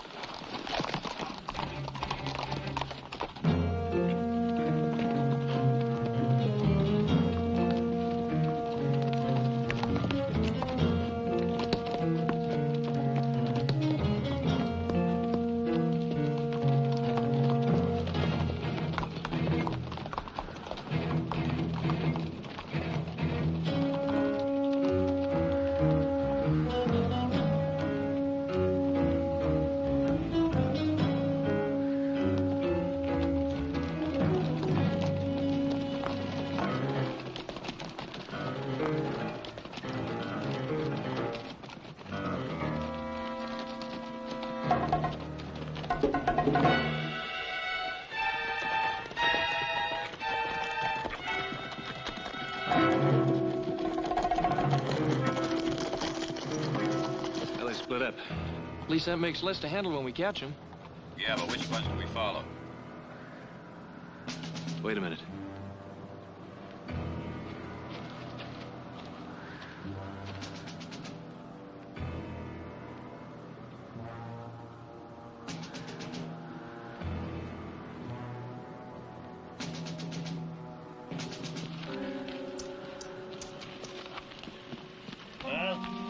They're still on our trail, Harry. How do you figure that? I don't know.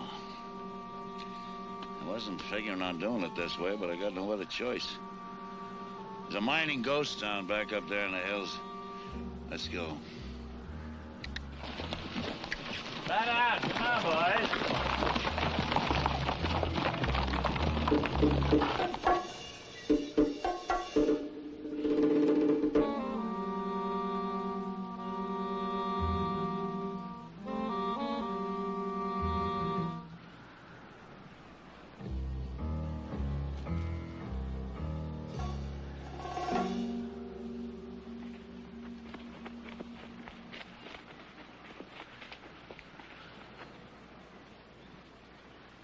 There's Mr. Bodine's horse. And the paint. How do you invite him? Why don't we just bust on down there and surprise him?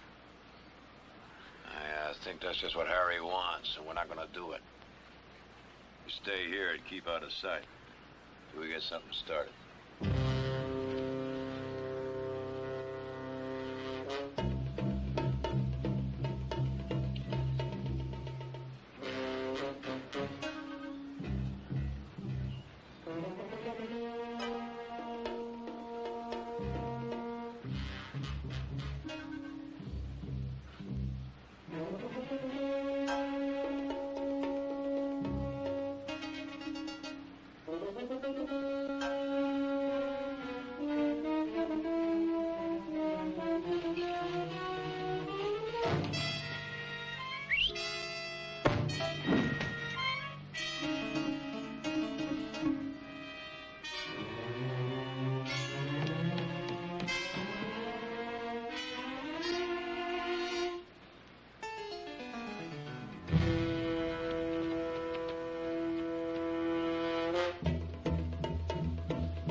the wind, and they shall reap the whirlwind.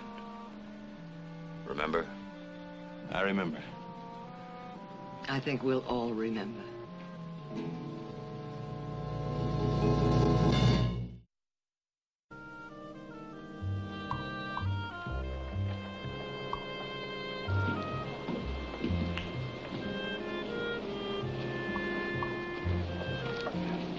Well, looky here. Now, this is quite a delegation. Something wrong? Sort of an unofficial welcoming committee, Sheriff. Maybe I can get a raise. Oh, we'll talk to the town council, see if it can be arranged.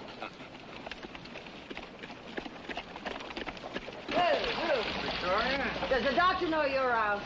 Well, not unless Billy here told him. Not me, sir. What are you doing in town?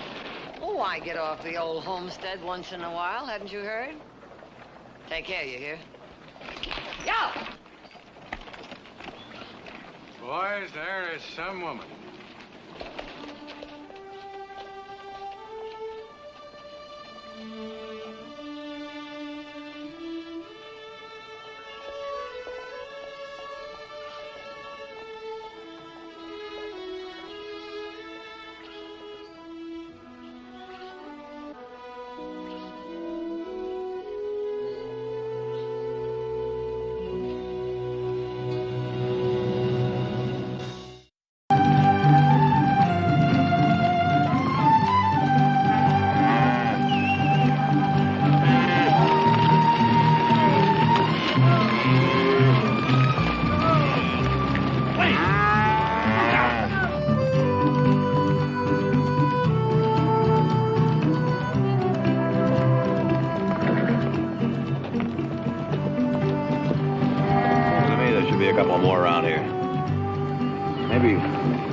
Maybe upstream some way. I better have a look. That is, unless you'd like to go. No thanks. I'll hold on to these. Figured.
Get away from me.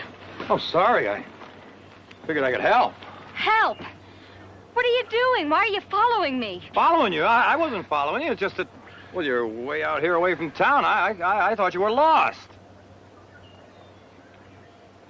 No, that wasn't it either. It's just that I never saw anyone quite so beautiful.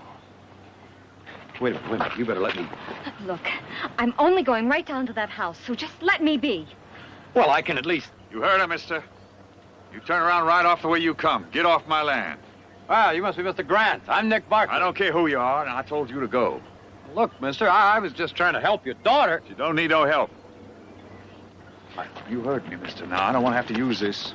Well, you better not try using that, because I got a right to be here. In case you've forgotten, Mr. Grant, this is Barkley property.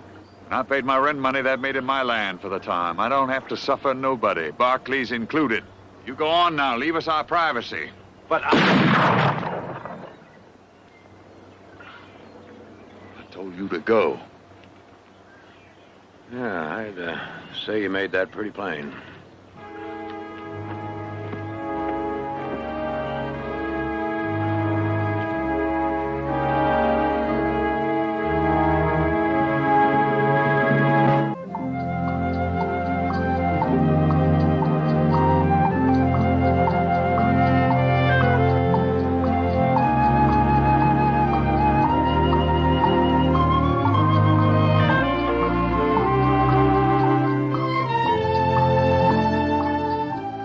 Didn't you tell him who you were? First thing. But I may as well have told him I come to poison his well. Thank you, Silas. Oh, Silas! Don't you like your coffee hot, Mr. Nick? Drink some water, drink some water. It's your trouble, Nick. You just jump right in before you know the temperature. Well, he could have told me. Well, I was talking about that girl. You know, if I was her father, I might have got a little heated up, too. All right, Heath. Jared, you rented the place to him. What sort of a man is he? Just a farmer. He didn't really say very much. I didn't know he had a wife or a daughter old enough to interest Nick. Anyway, I just didn't ask him too many questions after he paid a half a year's rent in advance. Well, that's strange, isn't it?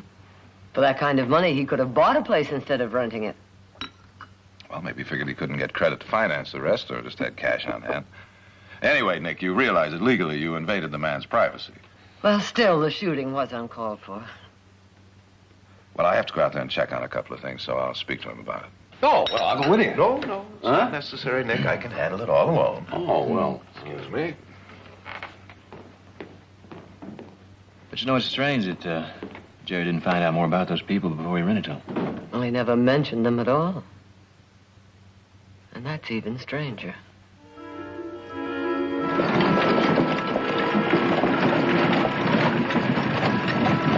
Oh, looky here. It's our tenants, the Grants.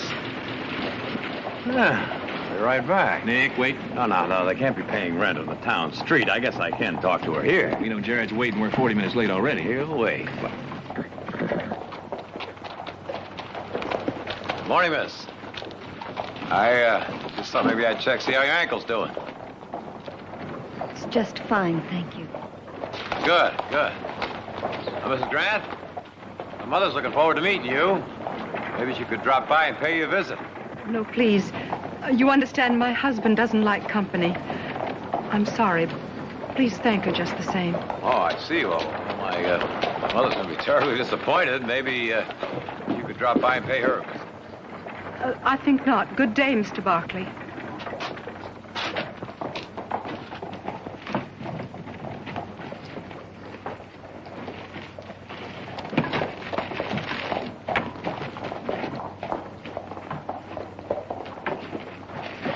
Well, how'd you like that?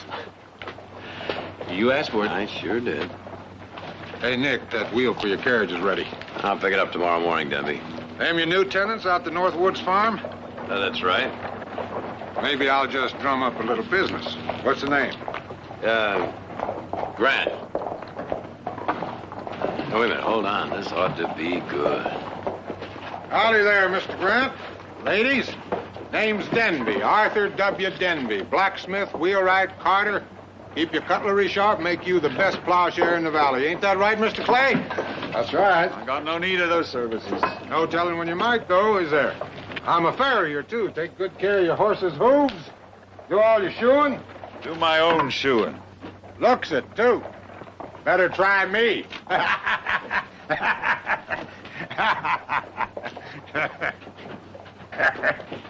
That's only a joke, friend. Here, have a stoke. I never touch the things. Hebron.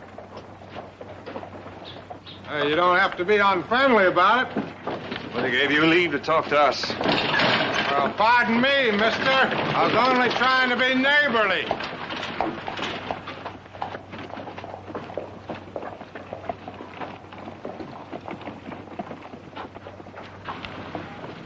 Well, what do you make of that? Just what I expected. What got into him? Just plain cussedness, I'd say. Some tenant you got. What was that name she called him? Huh? Oh, Herman. Yeah, Herman. I think it was Hebron. Yeah, Hebron. Hebron, that's what I thought. Over in Utah. Common name with them Mormons. Mormons? Say, you don't think Grant... Why not? You Barclays know anything about him, where they come from? And he don't smoke, never touches the thing? That's their way. And how about tea and coffee? How much does he buy? To think of it, none. Not a pound since they've been here. Of course not. They're Mormons, and that explains a lot. Yeah, it might have that. And they're here, in our valley. And why not? I'll tell you why not. Because they're no good, none of them. They call themselves saints, but they're more like devils. Oh, now, come on. You can't dislike a man just because of his religion. It ain't got nothing to do with religion. How come they've been driven out of every place they've ever been, way out in the wilderness to set up their own state? Now, what are they doing here? Grant's not bothering you. Yes, he is, just by being here.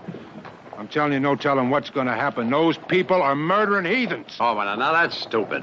Is it? Yes. Did you ever hear of the Mountain Meadows Massacre? Of course, everybody's heard of that. They say the Indians did the actual killing. They say.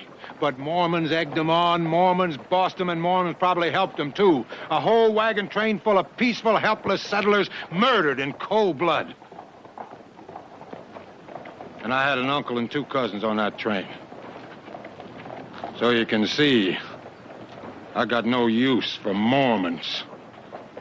It makes me sick to see them in this valley. And you Barclays rented him a farm.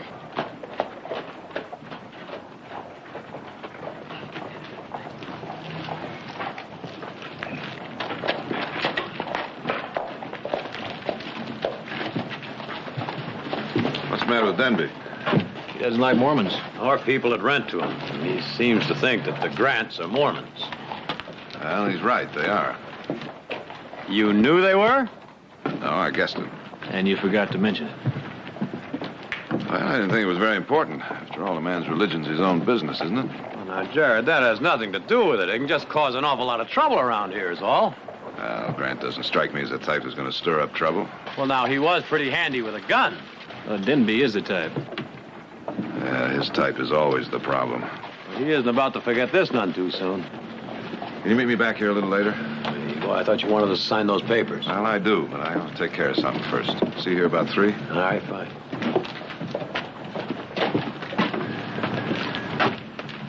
Come on, I'll let you buy me a beer.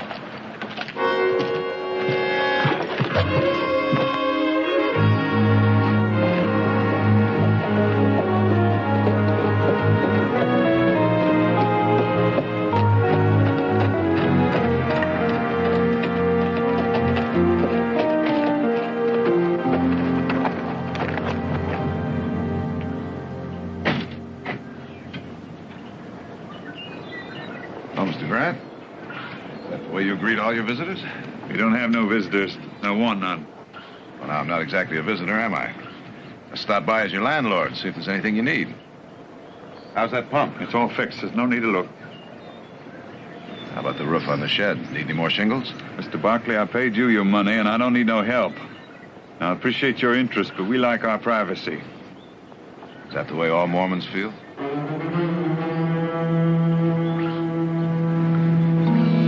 How'd you know that? It wasn't really very hard to guess, Mr. Grant. I think maybe I've guessed a couple of other things, too.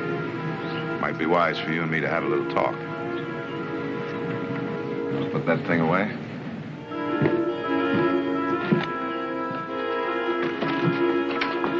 Come in. You're welcome, Mr. Barkley. Mrs. Grant. And this is your daughter? Emelina. Miss Emelina. I could quick make up some lemonade. This ain't no social call. You had something on your mind. As a matter of fact, I do. I think it'd be a good idea if we got to know a little bit more about each other.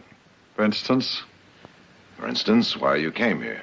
Why not? It's good farming country, ain't it? There aren't any other Mormons here, Mr. Grant. You ain't interested in why I come here. You're only interested in how quick you can get us away. Well, I paid my money and I ain't leaving. Now, nobody said anything about leaving. Well, I'm saying it. I want you out of here. Leave us alone. I'm interested in why you left Utah to come here and hide out on this farm. Why you don't want any visitors, no contact from anybody. Now, there has to be a reason for that. What reason would I have to hide out? I think it's the same reason that most Mormons are hiding out now. Going out onto the desert, some to Canada, some to Mexico. And most, I'm afraid, to jail eventually. I don't know what you're driving at. I'm talking about the Mormons who refuse to obey the new law. Who refuse to give up their plural wives. Semolina isn't your daughter. No, she's my sister. And I don't believe that either. She's your second wife, isn't that right? Can't prove that.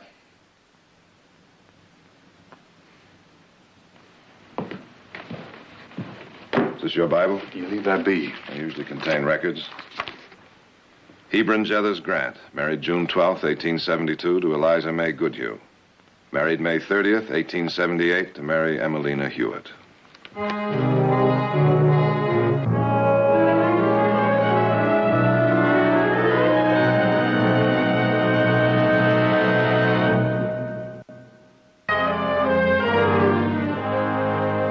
Why did you have to know? There's nothing to you. I'm afraid it is. If only as your landlord. People already know you're Mormons. Unfortunately, that could bring trouble enough. When they find out about this. You don't want any trouble? No more than you. Well, you could just forget it. You could forget you ever I can't saw. do that, Mr. Grant. Now, the laws against bigamy in California are explicit. If I let you go on living here and breaking the law, I'll become an accessory to the crime. I'm simply trying to tell you that you can't live in this house under the circumstances. You can't run me out. I won't leave. I paid. I'll give you your money back. I don't care. I don't want it. I won't leave. There's no solution for you here. Can't you see that? You can go on breaking the law, but sooner or later it's going to catch up with you. If you don't do something about it, believe me, there are plenty of people who will. Now, what am I to do? I can't answer that. I can only tell you the consequences of doing nothing. It's your problem, your decision. You'll have to make it soon. I can't give you much more time. 4 times. 4 times I had to run. As a boy, my folks burned out in Missouri, and again in Illinois, my pa dead. I turned out of Zion itself by my own people. Sent to wander homeless in the wilderness, bereft of God. And then again in Arizona, and now here. You know what that's like? I can imagine. But you cannot live in California with 2 wives. Oh, what am I supposed to do? Give up one of them? Now, you tell me, Mr. Lawyer, which one? Now, which one of these faithful women am I supposed to give up? To turn out penniless and helpless into the world. Did it ever occur to you and your lawmakers that I might love my wives, both of them equally, and they might love me? Ever occur to you that these women might be happy in this house? That these marriages are made in heaven and sanctified in the temple of the Lord? This is a house of love and peace and blessed harmony, a house of God? I'm tired, lawyer. I'm tired of being spat on, reviled, and called every obscene name because of what I believe, because of the way I worship my God. I'm tired of having my marriage defiled and my wife's name sullied and treated like the filth of the earth. I've had enough of it, and I won't take any more of it, and I won't run away from it. I believe what I've done is right. I'm good and righteous in the name of the Lord, and I will be judged by him and by no other. Not by you, not by anybody in this valley, not by anybody else. Get out, Mormon! We don't want you here! Get out of our valley! I'll kill him. They got no right to do that. Give me that rifle. Don't be a fool, man. Give it to me. You let me take care of this.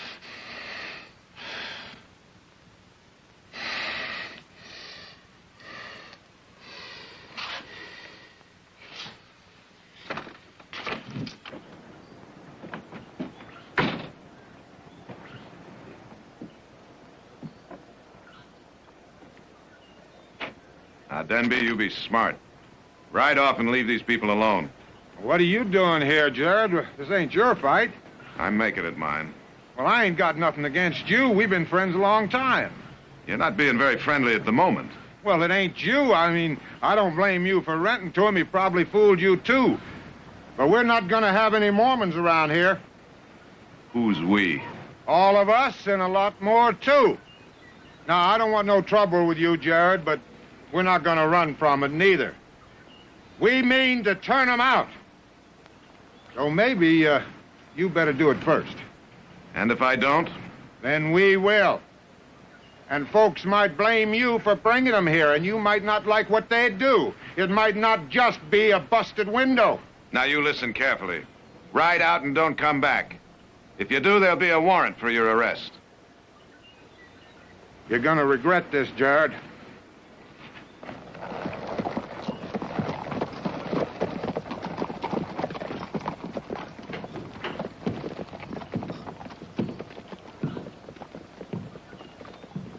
There's your answer, Mr. Grant. I mean to fight. You'll lose. Maybe not. You haven't got a leg to stand on, legally or otherwise. Now, what else can I do? You can go to Mexico. Nobody will bother you there. Run again? Well, then there's only one other answer, isn't there? No. Never. Mr. Barkley?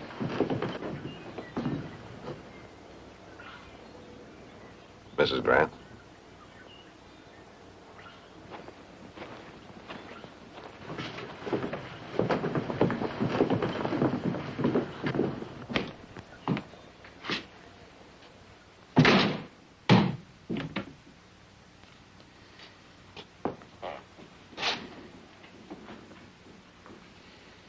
I'll tend the supper.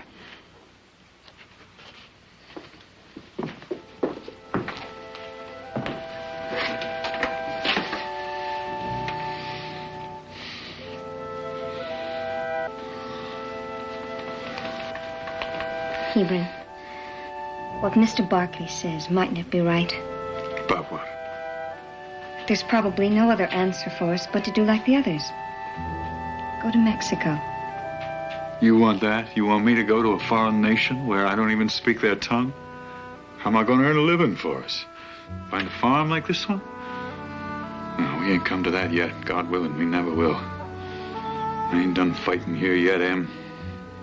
But is fighting the answer? Won't they just hate us the harder? Well, is running away to a foreign nation the answer? This is my country, Emelina, just as much as it is the Barclays. I was born here, and I mean to die here. I'm an American. I'm not a Mexican.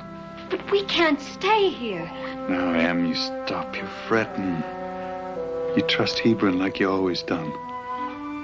I took care of you till now, didn't I? Yes, Hebron. And I always will. I ain't gonna desert you. Neither one of you. So don't you worry.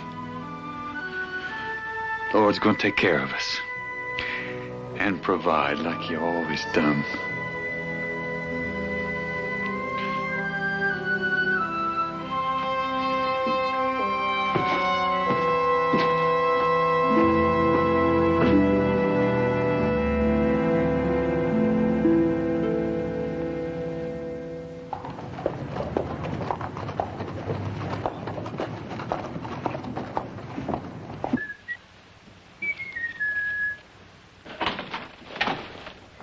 Well, I told you he'd make it, Heath. 5 minutes to 3, isn't it? Mm-hmm. Well, how was your little trip out to the Grants? What'd you find out? Found out your taste is improving, for one thing. Thank you. Thank you very much. You're not running in luck, Nick. Huh? How's that? Lady's already married. Huh? The young one? Her name's Emelina, and she's Mrs. Grant. Oh, what about the other one? She's Mrs. Grant, too. Sign here, here, and here. Of course, Mormon. Well, that explains why he didn't want anyone around. Yep. So? What'd you say to him? Told him I'd give him a little time to decide what to do. Meanwhile, you keep all this to yourself. Isn't that what you call being an accomplice, Brother Jared? It is. So what am I supposed to do? Run down the middle of town, tell Denby, tell the sheriff, have him arrest him, throw him in jail? What good would that do those two women? Well, now, that is his problem, isn't it? I mean, a man isn't supposed to be married to two women at the same time. What if he loves them both equally, Nick? Well, I doubt that. Says he does. Well, he can just give up one of them. What if they both love him?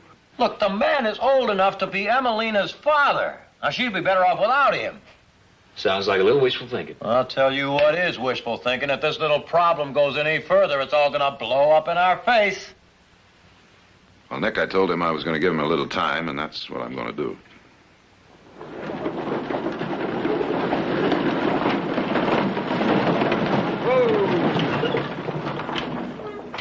Evening, storekeeper. We need some supplies, some flour, lard, and some cartridges. Came too late. Already closed. But we drove all the way in here. Can't help it. Well, they picked a decent time of day. I don't know why a body'd wait till so late. Unless they was afraid they were going to be seen by somebody. Now, look. You'd open up again for some other man, wouldn't you? I might not. Well, my money's good as anybody else's. Please, Mr. Clay. I'd like to oblige for your sake, Mrs. Grant, but Now, you deal with me, or I'll take my trade somewhere else next time. I'd just as soon you did. Where do you go? Not everybody will deal with you. You know what you are? Hebron! A swine, a filthy swine. Now, you get in that Get store. your stinking hands off of me! You Mormon. Oh, Hebron. Oh. Look what you've done to my husband. Husband? You? You too? Both of you? Well, I'll be...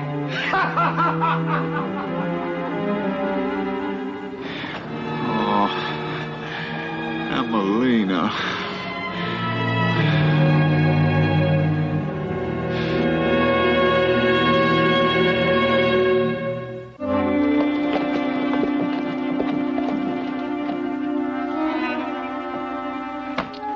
'Living in sin right in our midst. Not to mention him flouting the law. If he's got 2 wives now, he'll be looking for more. No decent folks in the valley will be safe.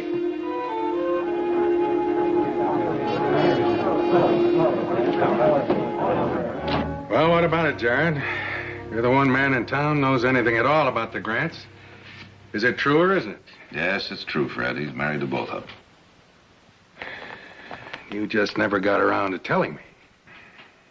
Well, I didn't know for sure myself until yesterday, and I felt I had to give the man a little time to make his decision. You had no right to do that, Jared. I know I didn't. I was hoping maybe we could solve this thing without anyone getting hurt. What are you going to do now? Only thing I can do. Arrest him. Mean a long sentence, Fred. Courts are being awful tough on these cases. Yeah, I know. Leave those 2 women alone, nobody to support them. Well, that's not my problem, and I might add it's not yours either. I don't know, Fred. Maybe it is.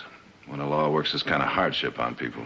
Jared, you're a lawyer. You know every law works a hardship on somebody. But that fact in itself isn't enough to keep us from doing the jobs we have to do. I know, but can it really hurt Fred to give the man just a little more time? A little more time? That law was passed 2 years ago. And Grant married his second wife 2 years before that. That law is retroactive. It penalizes people for doing something that wasn't a crime when they did it. Stands up in court. I'm talking about justice, Fred. How we enforce this law is the measure of our humanity.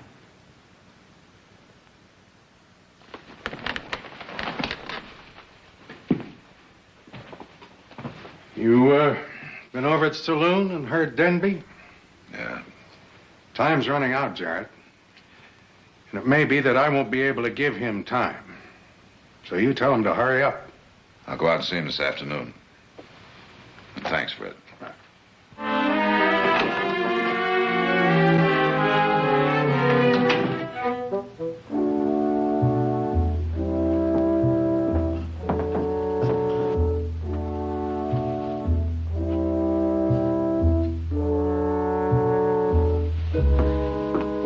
Still working on the shed? Yes. It's coming along fine, isn't it? Fine. Such a nice farm. The best we've ever had. Hebron likes it here. Well, they'll drive us out again, Eliza. Mr. Barkley says so. Please, sister, don't talk about it. It upsets me so. But, Eliza, you can't just ignore it. I leave such things to Hebron. So should you. He'll know what to do, and God will provide.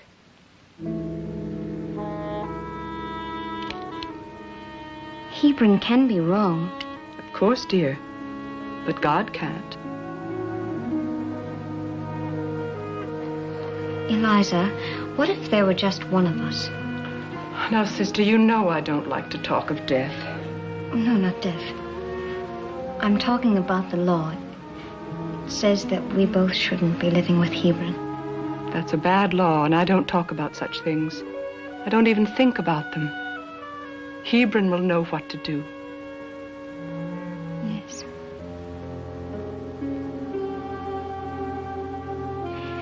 You've always had Hebron or someone to look after things for you, haven't you? I've been very fortunate, Emelina. Well, I haven't. I've had to look out for myself.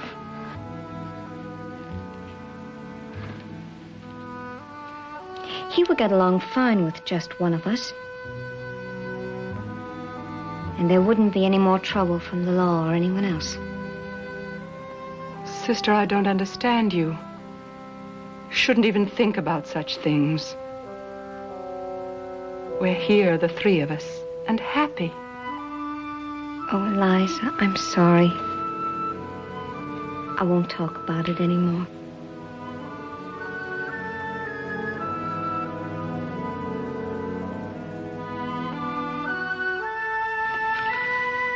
I'm going out for a while. All right, dear, don't be long.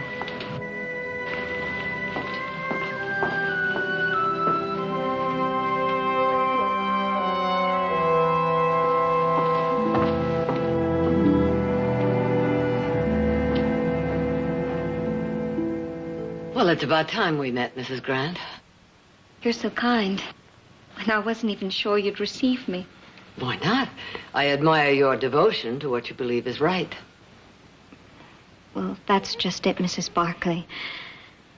I'm not so sure what is right anymore. Oh, I don't mean my religion. I mean the plural marriage. And it's not that I'm unhappy. I'm not. It's just that since they passed this law... I understand. Well, Hebron says that there's a higher law that we must obey.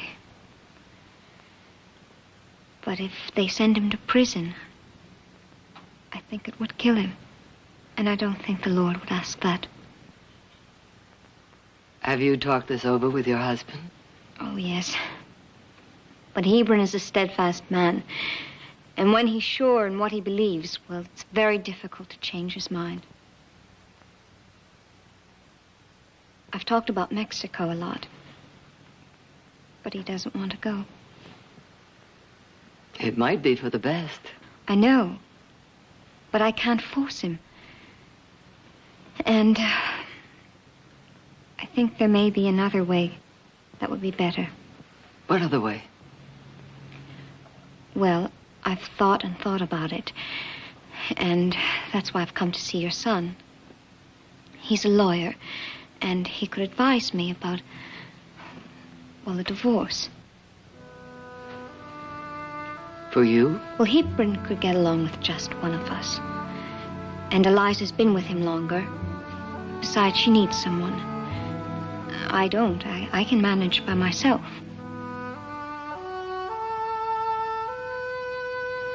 And one of the reasons Hebron married me was so that I could give him children when Eliza hadn't given him any.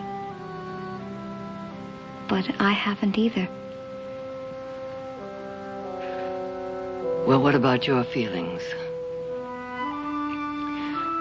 I'd rather know that he were free than in jail. Mrs. Grant, you must be very sure about this. Do you think your son can handle it?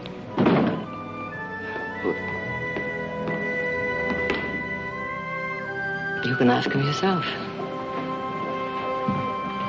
Mother. It's nice to see you, Mrs. Grant.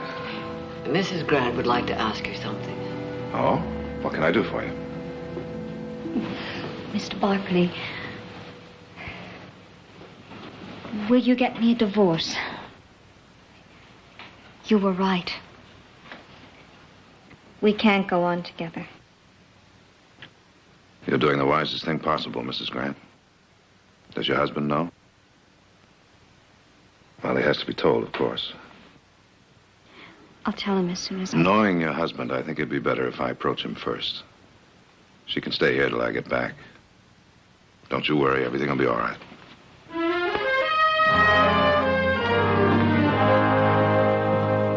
I don't believe you. What have you done to her? Turned her against me? Now, calm down, Grant. You've got to see this thing the way it really is. You're the one who's forced her into this, and you know it. What do you mean? I mean you can't go on breaking the law or fighting it. She sees that even if you don't. No, I won't let her. She can't do it. I'm afraid it's out of your hands. I won't let her! I'll bring her back if I have to kill all Now, you wait a Barkley. minute, Grant.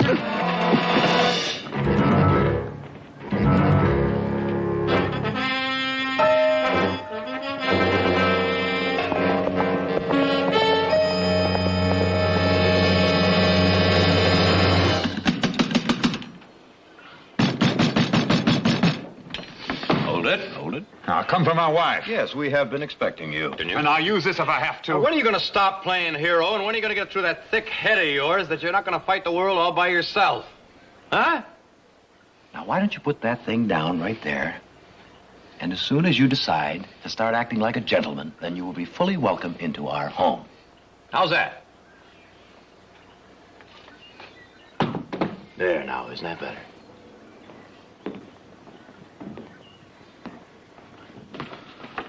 Where's Jared? You never mind that. Where's my wife? What'd you do with her? Oh, we haven't done anything with... You turned her against her unlawful husband. I seen you casting eyes at her from the first day. You're not making much sense, Mr. Grant. Your wife makes a great deal more. Now, you can't tell me my wife would decide to go away from me all by herself without being pushed into it. Then I'll tell you. It's true. Emelina. I'm not going to let you take my wife away from me. I'll fight you. I'll fight the whole country if I have to. Oh, that's all. And I'll have the Lord on my side. No, Hebron, you don't. I don't think the Lord has taken sides in this. Anyway, I don't want you to fight. You don't mean you really want to leave me? Not want to, Hebron. Have to, don't you see? No, I don't. No, you don't, Emelina. Listen, we'll go to Mexico just like you want. You don't really mean that. Yes, I do. I always meant to. Only now we'll leave right away. Tonight. Tomorrow. You'll never be happy there. Yes, I will. Only, am you going to come back to me? I can't do without you. I love you.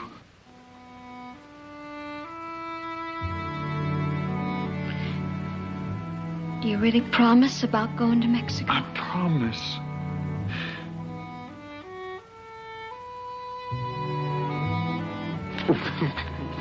And there'll be no more fight. No, I'll never use that gun for nothing but squirrels. I'm mighty glad to hear that. Oh, Mr. Barkley.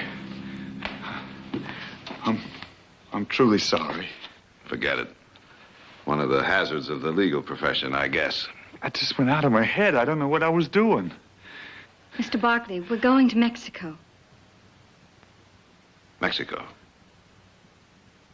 Well, then I'd say the sooner you get started, the better. We'll start packing that wagon right away. Tonight. How's that?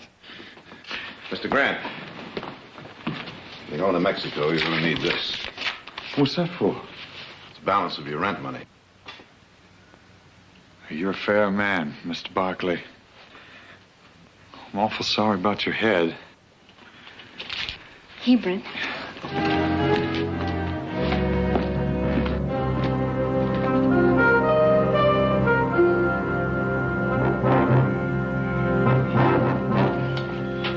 About time, Clay. You got the kerosene? Outside on the buckboard. But Denby, you sure about this? You know that house belongs to the Barkleys. What do you care? They got it coming to them for letting them Mormons in. Now, let's go.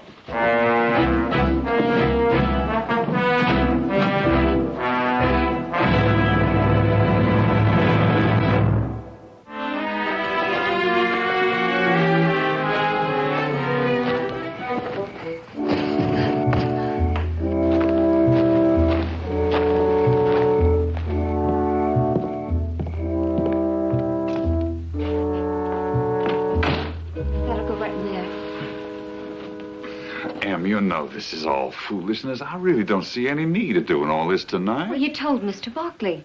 No. And you took his money. No. Well, you don't want to cause him any more trouble. Well, what trouble can there be tonight? I mean, what's it matter if we wait till the morning or the next day, for that matter? Well, you just don't know what might happen. And we've already caused that family enough upset. Now, you promised. I know, but you see, Em... Hebron. All right. I was just making talk. Don't mean anything. Now... You want to help me with the sideboard, Hebron? Liza, I don't see how we can take that. We can't leave it behind. You just made it special. We have to. We can't take everything. It's going to be a hard enough trip. Is it a long way, Hebron? To Chihuahua? It's a long way. A lot of country in between. Good country, though. Farming and ranching. And all in the United States. With its laws. Now, Em, I wasn't suggesting a thing. Even though we might find places, lonely places, where a body could settle in and never see an outsider from 1 month to the next. But no, sir, we're going straight to Mexico. Never you fear, I made you promise, and I'm going to keep it. How long will it take, Hebron, to get there? About a month, maybe more, depending. On what? Well, on the weather, mostly. It ain't the right time of year for it. One thing we could do with all that time on the road, we can learn some of the language. Don't none of us speak a word of Spanish. How will we learn? Find me one of them books somewhere along the road. I don't know if I can learn, Hebron. I never was much good at foreign tongues. Well, neither am I, but we gotta try. We have to. And we will. We will. We'll do just fine. You'll see. Now, don't you worry. We'll do just fine. Yes. But not like here. Well, no, not exactly. It was nice here.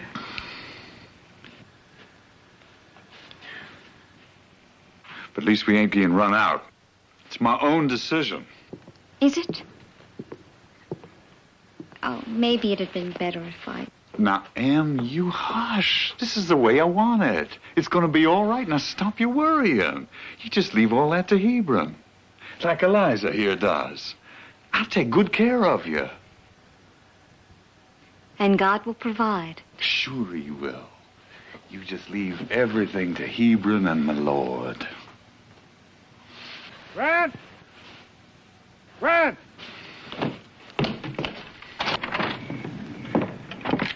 Yeah, what do you want? Hebron, you promised. I told you Mormons to get out. You should have listened. You had your chance. We're doing that, can't you see? We're packing to go. No, we ain't budging. I won't be run off. But Hebron, please, you promised. I won't be run off, I tell you. You hear that, blacksmith? We're not budging. Hold it. None of that now. Oh, please, for God's sakes, don't do this. Tell them we're going. Tell them. I can't do that. Don't you see, Em? I can't do that. I can't be humiliated by swine like that anymore. I won't be run out of my home, out of my country. I won't be. I'd rather die. But you promised. Sorry, Em. I gotta do it. I gotta fight back. I couldn't live with myself if I didn't. They'll kill you. I can't help that. I got to. What are they doing?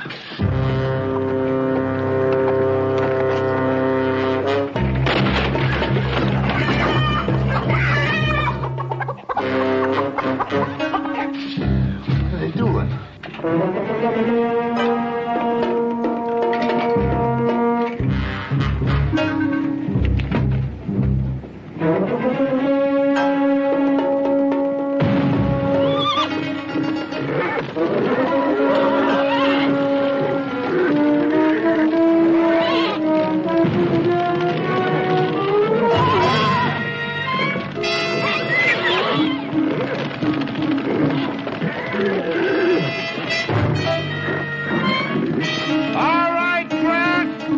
You get the idea?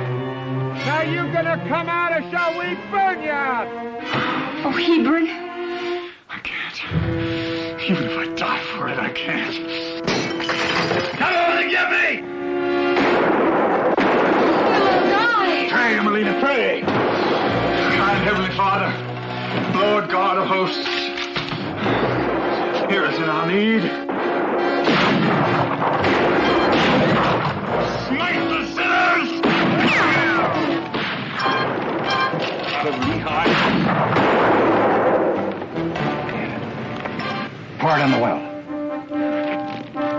God of Moroni. Smite the sinners.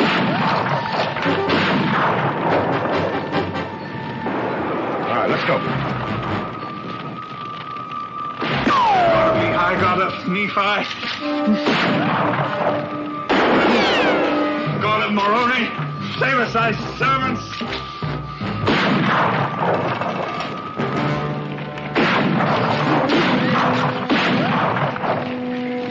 Smite the sinners. Raise up thy saints.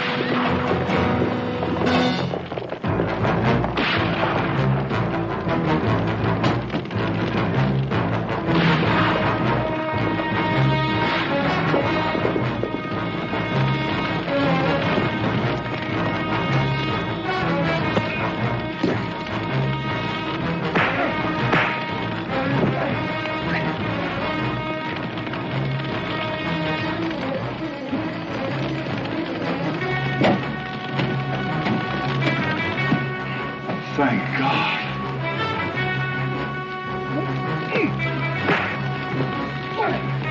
Yeah!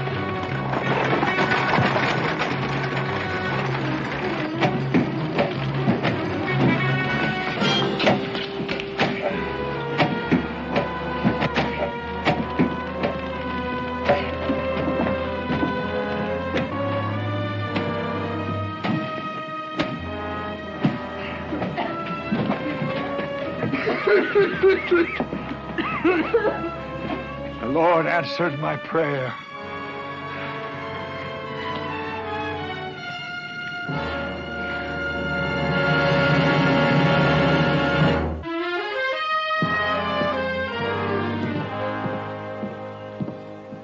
Well, Mr. Grant, wagon's all loaded and ready to go. Thank you. Sure am sorry about the farm. Nothing that can't be fixed. The most important thing is you're all still alive. Yes. Well, we'll be leaving then. Have a nice trip. Thank you. Got a lot of work to get done back at the ranch, so good luck to you. Thank you. Jared? Eliza, get on in.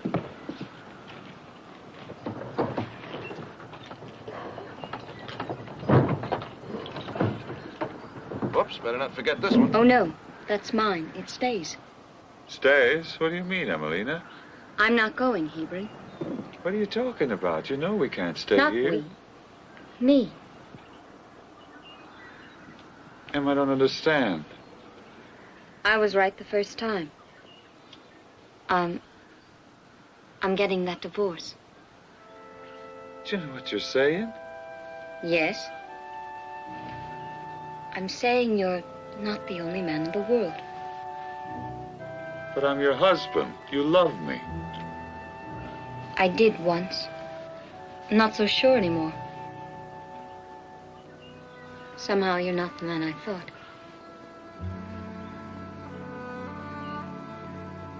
Anyway, I'm sure I can get over it. I want the chance to try. But, Em, I love you. I suppose you do, Hebron. In your own way. But, somehow that's not enough anymore. But... No. Go with Eliza. Don't you understand, Hebron? I don't love you anymore. Now go.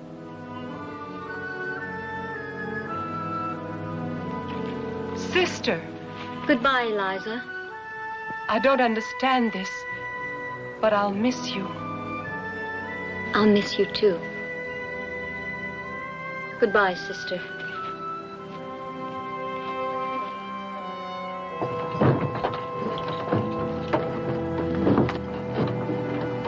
Emelina, Goodbye, Hebron. I don't know what you're doing. You always did have a mind of your own. You've always hated it. Well, maybe so, but I loved it, too. Goodbye.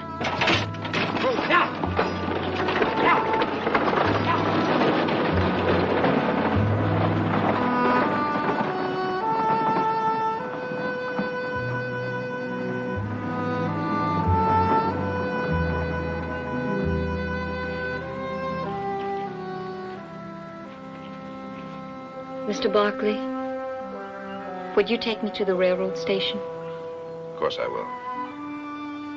Where are you going to go, Emelina? Back to Utah, I think. I know people there. What about the divorce? There won't be a divorce. But he won't know that, will he? And it'll be all right. Because he won't be breaking any law.